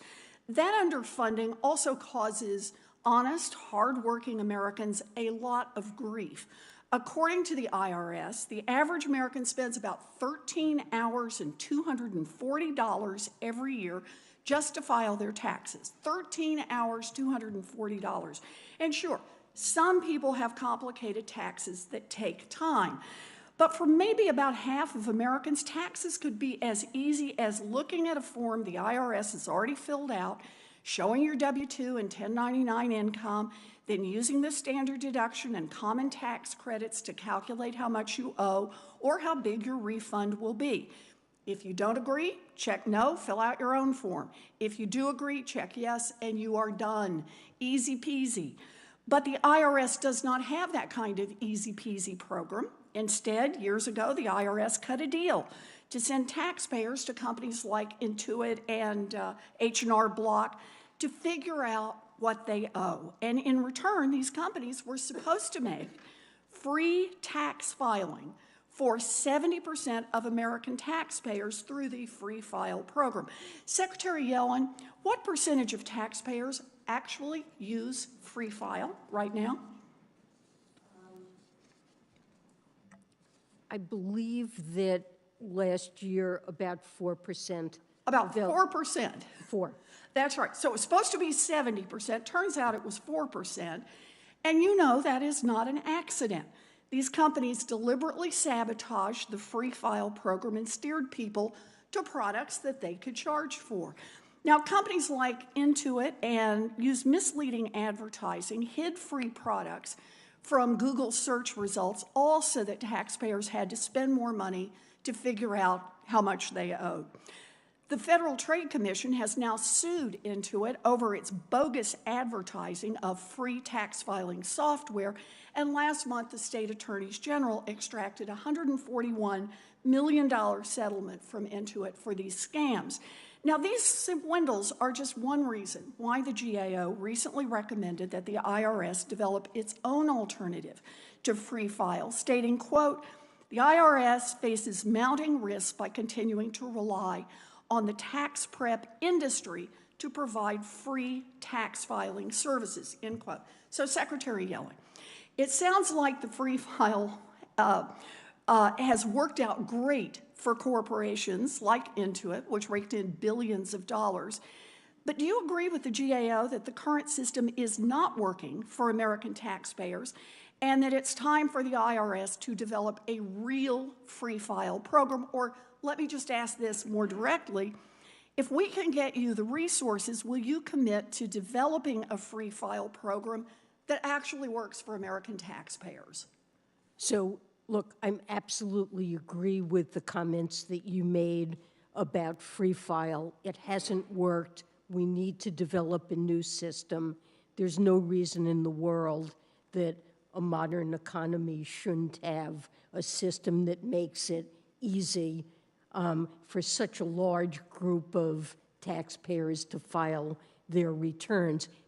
Beyond that, I would also add that it's important that households be able to access the benefits that Congress often wants to provide, like the Earned Income Tax Credit, the Child Tax Credit when that was available, the economic impact payments, and for individuals who don't have to file tax returns, this can be extremely difficult. So I'm loving everything you're saying, but I'm still listening for the part that says, if we can get you the resources, will you commit that the IRS will build its own free file program and make this available to Americans across the country? We're certainly looking into it, but I want to make a point, which is that the IRS is under siege.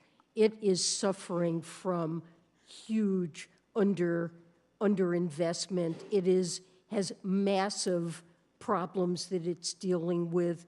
Right now, our number one priority is dealing with the backlog, a huge backlog of tax returns.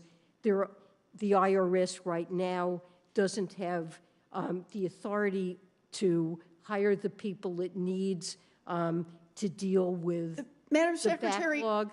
Look, I'm not And it somebody doesn't who's have the attacking the technology IRS. that it needs. I'm trying to get you the resources that the IRS needs so it can go after wealthy tax cheats. But what I'd like to know is if we're going to fight for the resources to get them over to you, and the resources are available, will you commit to build the free file program? It's definitely a priority. It's definitely something we should do, and when the IRS is adequately resourced, it's something that will happen. Well, I think it's something we need to do. Look, I have a bill, the Tax Filing Simplification Act. I'm going to reintroduce it that would require you to do this. But I just want to make clear, you could do this. If we get you the money, I'd really like to see this happen. Senator Warren. Treasury has the authority now and needs to use it. Thank you. Thank you, Senator Warren. Senator Thune, I'm going to defer to you. Okay. Thank you, Madam Chair. Madam Secretary, welcome to the committee. As you know, President Biden recently wrote a Wall Street Journal op-ed that tackling inflation is the, quote, top economic priority. And I think that's a welcome development for the President to acknowledge that inflation's a problem. It wasn't that long ago that President Biden and his top economic officials were claiming the extraordinary increase in Americans' cost of living was merely transitory. I know you've responded to some questions on this subject already, but do you still view inflation, which remains near a 40-year high, as transitory, or do you expect an extended period of raised inflation? Well, when I said that inflation would be transitory, what I was not anticipating was a scenario in which we would end up contending with multiple variants of COVID that would be scrambling our economy and global supply chains, and I was not envisioning impacts on food and energy prices we've seen from Russia's invasion of Ukraine. So as Chair Powell indicated himself, both of us probably could have used a better term than transitory. There's no question that we have huge inflation pressures, that inflation is really our top economic problem at this point, and that it's critical that we address it. So I do expect inflation to remain high, although I very much hope that it will be coming down now. And the president's budget on that point projects inflation at 4.7% for 2022, which seems to be an entirely unrealistic assumption given that inflation the first half this year has been well above that rate. Has the administration's 4.7% inflation assumption proved accurate for 2022, or should that number be revised higher? Well, we're in the process of producing a new forecast for the mid-session review. The numbers aren't locked in, but it's likely to be higher. Well, hopefully we won't have to wait long for that, right? I mean, when does that review come out? I'm not sure what the date is. Let me just say, too, there's a couple things that the president obviously has suggested, that the inflationary numbers are a result of Ukraine. Clearly, if you look at the CPI inflation data, it was largely collected before the Russian invasion of Ukraine. Was the president wrong to blame the pre-existing inflation on the Russian invasion of Ukraine? And do you think that it is at all attributable to the overheated economy that was accelerated by last year's $1.9 trillion partisan spending bill? Look, when President Biden took office, the United States faced a really horrendous problem in that it was projected that unemployment would stay extremely high for many years. CBO projected unemployment in excess of 9%. And he had to decide what's an appropriate policy to address what all of us thought at that time was the greatest risk facing our country, which is that we were seeing cars line up at food banks, people going hungry, people beginning to lose the roofs over their heads, worried that they wouldn't be able to get jobs, and that we would have a generation that was scarred by high unemployment. And we put in place and designed a program in the ARP that not only was intended to address those risks, but succeeded in doing so better than anyone could have anticipated. Right now, we have about the lowest unemployment rate we've had in post-war history. In recent Federal Reserve survey, more households than ever have described their financial situation as strong. In a question about could you manage to pay an unexpected $400 expense, a record of people since that survey started said they could. So we've accomplished a lot. We have the fastest recovery of any developed country. There's no question that inflation is too high and it has to be addressed, but we're starting to do that from a situation of strength. And of course, it's important to bring inflation down. Mr. Chairman, my time has expired, but I would just say the economic crisis American people are feeling right now is this extraordinarily high inflation rate, which, again, to the degree that there may have been jobs created and wage increases completely eaten up. I mean, the American people are getting a de facto pay cut because of inflation, and it just doesn't seem like, and gas prices contributing largely to that. And I see no strategy out of the administration to do anything to deal with rising gas prices. And I think that there's no question that the $2 trillion bill last year overheated the economy, and it's why we have the mess that we have today. So, Mr. Chairman, thank you. Thank you, Senator. Senator Hassan. Thank you, Mr. Chair.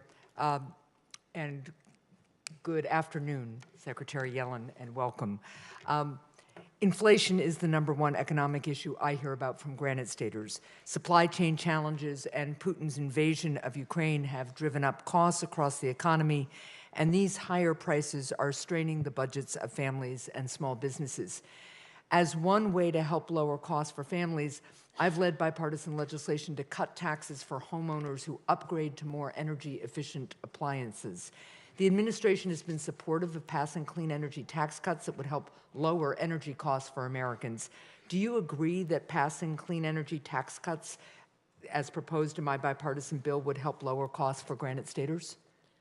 Senator Hassan, yes, I do. I think various incentives and tax credits that would support clean energy are critical ways in which we can help lower and middle income families cut their costs, offset price pressures that they face, and address climate change, and over the medium term, reduce our dependence on fossil fuels and on global oil markets where geopolitical risks are often causing spikes in oil prices that if we were more dependent on the sun and the wind, we wouldn't face that.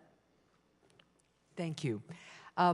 In 2020, I helped lead a successful bipartisan effort to ensure that all small businesses struggling during the pandemic had access to tax cuts through the Employee Retention Tax Credit. However, I've heard from small businesses in New Hampshire, such as Smutty Nose Brewing in Hampton, who are still waiting on Treasury to send their full Employee Retention Tax Credit payments. Madam Secretary, what is Treasury doing to clear the backlog of Employee Retention Tax Credit claims and ensure that small businesses receive this tax relief as soon as they can? So, Senator, I'm aware of this problem, and what I can tell you is that IRS is working as diligently as it possibly can to clear what is a huge pandemic-related backlog. And, you know, things that are filed in paper, IRS is still in the process of opening these. I think a lot of these employee retention tax credit filings were paper filings that are part of this backlog. And so I think that's partly responsible for the delays. You know, I think there will not be penalties for situations that arise where additional income tax may be owed and the taxpayer is waiting for this refund payment to be able to pay taxes owed. Penalties will be waived. I know that the IRS has issued some guidance and told these filers that they may be eligible for relief. It is a very regrettable situation, and IRS is working as rapidly as they can to solve it. Well, and I thank you for that response. I will keep encouraging IRS to work as quickly as they can, and in the long term, we all have to make sure that the IT and the systems are modernized and IRS has the staffing it needs, because obviously this is not an acceptable situation. This is really a reflection of decades of underfunding, and it's frankly amazing that the IRS is able to do as much as they can, getting out child tax credit payments and the economic impact payments. Yeah, I do understand that, but I will continue to push on this because I just was talking with a small business on Saturday that's really kind of on the edge here and waiting for this credit. So let me talk about one other thing, which is Russian gold reserves. Vladimir Putin has stockpiled billions of dollars in gold in an attempt to insulate the Russian economy from international sanctions. I'd like to thank Treasury for heeding calls earlier this year from a bipartisan group of senators, including myself and Senator Cornyn, to ensure that U.S. sanctions freeze Russian gold assets. Can you update us on Treasury's ongoing efforts to combat any attempts by Putin to prop up Russia's economy by selling off his gold stockpile? Yes.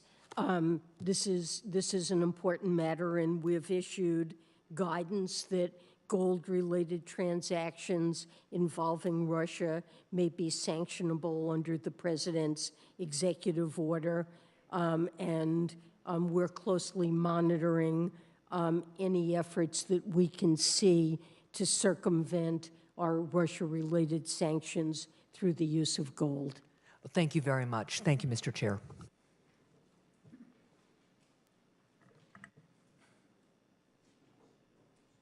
Senator Barrasso's next.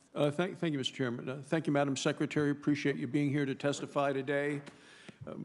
Things have gotten a lot worse since the last time you testified before this committee. Inflation is at a 40-year high. It's impacting Americans with higher prices across the board. When President Biden took office, the price of a gallon of gas was $2.38 a gallon. Today, it is $4.92 a gallon. This past Memorial Day was very expensive for people to travel. In my home state of Wyoming, rural areas, people who volunteer to drive for Meals on Wheels to deliver meals to shut-ins have had to stop volunteering, not because they don't have the time or the commitment or the open heart, they don't have the money for the gas. That is the #1 issue affecting the American people. And a few weeks ago, we had the Interior Secretary testifying before the Energy Committee. I asked her if she thought that gas prices were too high. She could not come up with didn't think it was an easy question, couldn't come up with an answer. Of course they're too high. But I ask you, do you think that gas prices are too high? Absolutely. Thank you. The people of Wyoming, vast majority of Americans agree with you on that point. And the question is, what are we going to do about it? Well, in your fiscal year budget and revenue proposals, as part of the proposed tax hikes, you specifically target U.S. energy production with tax hikes. On top of your tax hikes, the administration is doing everything it can to end oil and gas exploration and production on federal lands. Just last week, the administration announced a sue and settle agreement with environmental extremists, which calls into question millions of acres of oil and natural gas leases in the West, including 2,000 leases, specific leases in my home state of Wyoming. Some of these leases have been let 2015 all the way up through the end of the last administration. The president had his op-ed in the Wall Street Journal, talked about gas prices, said, well, we need to take every practical step to make things more affordable. But it seems to me tax hikes and other decisions like this are not going to help and are actually going to make matters worse. Making it more expensive to produce American energy would simply lead to higher prices for consumers. And once that energy is produced, it needs to be transported to refineries and eventually to gas stations. Well, pipelines are an important piece of that transportation. But on CNBC last week, you specifically suggested pipelines don't matter. On one hand, both you and the president say gas prices are too high, to which I agree. But on the other, you are targeting American energy with taxes, and that's going to result in higher costs for Americans. So since you agree the prices are too high, can you please explain the inconsistencies with the policies of the Department of Treasury and the administration? Well, I would say that as a medium-term matter, the way to reduce energy prices for Americans is to promote credits, energy policy that boosts the production of renewables, that will reduce our dependence on global oil markets where geopolitical factors can cause energy prices to spike, as we're seeing with Russia and Ukraine, and can lower utility prices for Americans. In the short run, before that happens, high prices, we have very high prices, as you pointed out, for oil. I believe that producers are sitting on 37 million acres of land under lease from which they can drill and produce additional oil, and high prices are a motivation to do that. So we do need additional oil. The prices that Americans pay are influenced by what happens in global markets. And so promoting the production of additional global oil, it will help to relieve supply shortages in the global market, but it won't completely insulate Americans from global oil market pressures in the short run. Well, I would point out that in addition to the leases, you actually need a permission to drill, and this administration has blocked all of that, and this sue and settle agreement by the administration last week is taking many of those acres that you just described and freezing those so they cannot be used. And with $5 gas, what we see today is the president calling on using the Defense Production Act, not to go after this, but to build solar panels. And that seems to me the wrong place to be using that act. I would just point out, Mr. Chairman, finally, that yesterday's USA Today front page story, picture, Madam Chairman, of you, Madam Secretary, you and the President of the United States. Yesterday's USA Today headline, "Small Risk of Inflation Swelled to a Global Threat." Underneath, White House waved off economists' warnings, and they quote you from ABC, March of 2021, "Is there a risk of inflation?" You responded, "I think there's a small risk." This is with regard to signing the American Rescue Plan. You say, "and I think it's manageable." Given that, it makes me wonder why Americans should put any confidence in your pronouncements and decisions and recommendations today. Thank you, Mr. Chairman. Thank my colleague, Senator Whitehouse. Thank you very much.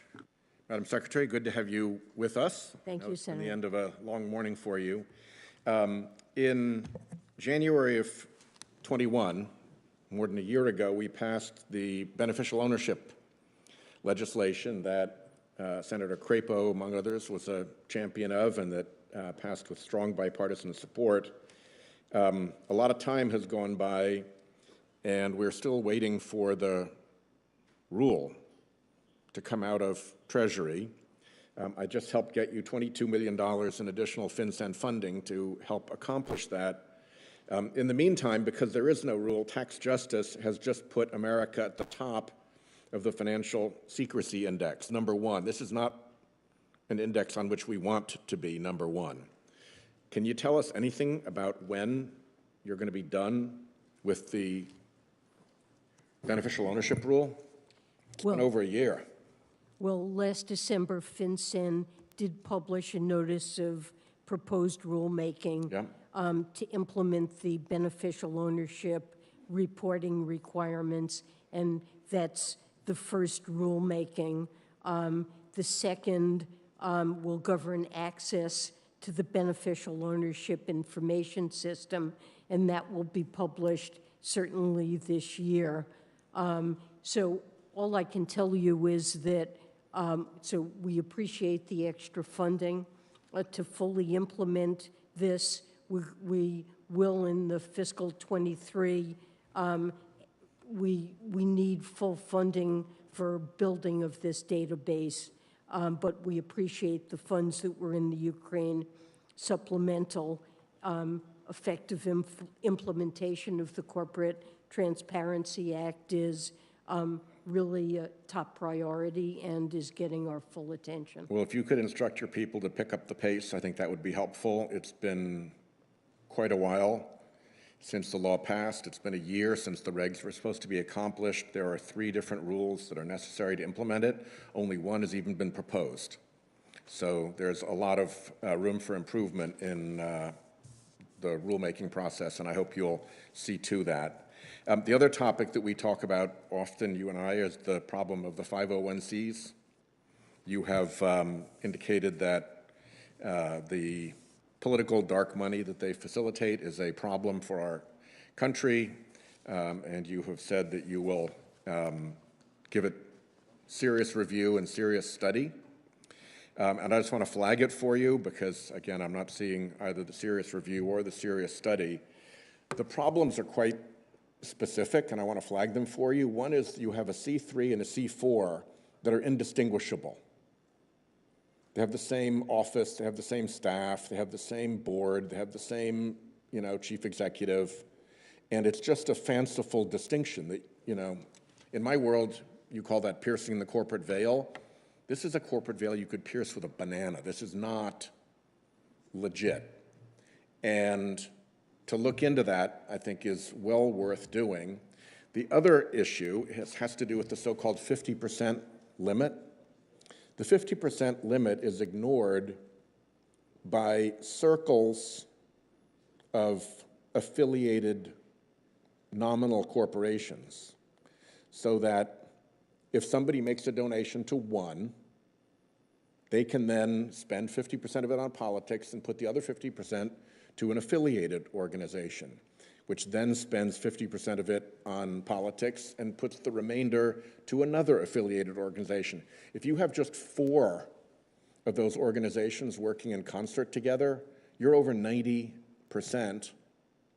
of the donor's money going for political advertising. And that's not what the 50% rule intended either. And I think that the IRS is simply not looking at these essentially phony setups that are allowing these anonymous folks to get around both the letter and the intent of the law.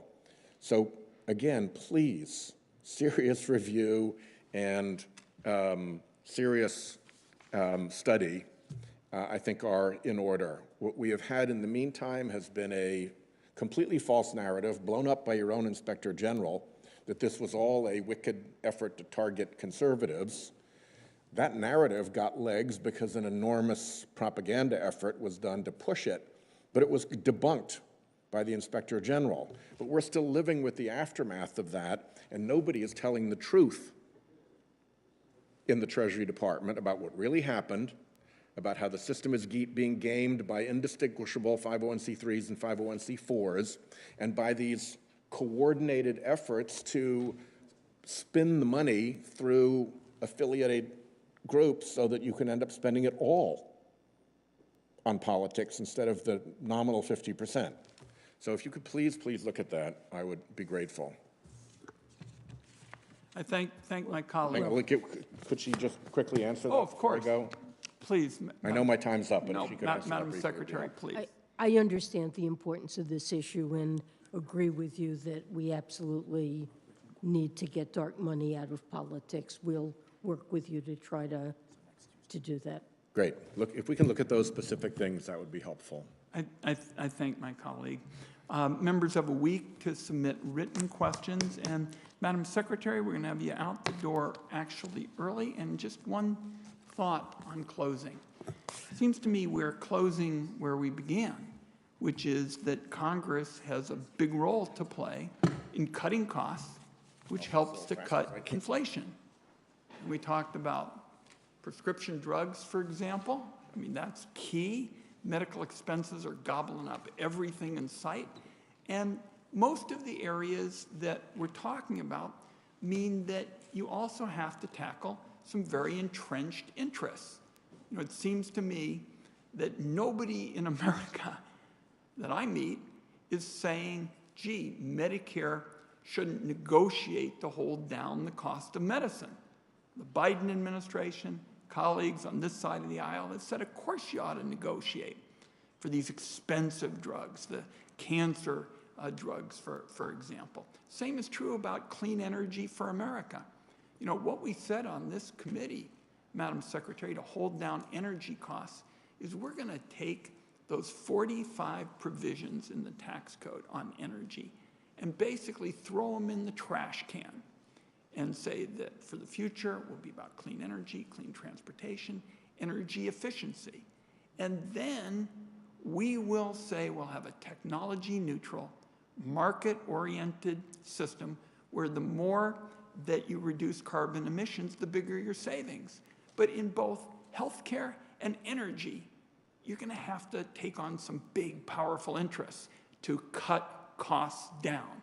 And that's why I'm so glad that you kept putting it right back at us, because I think this is what we've got to focus on, and everything needs to be on the table. We already talked, you and I, about some administrative overhead that can be cut. I saw over the break people in the housing business say that would be beneficial. And I want to thank you for just being out there day after day after day saying, look, everybody has got to be part of this effort. The executive branch, the Biden administration will be. You told Congress, you can show up every day and help cut costs. I want you to tell you, I want to say as you leave, I'm all in, look forward to working with you, and we'll excuse you at this time.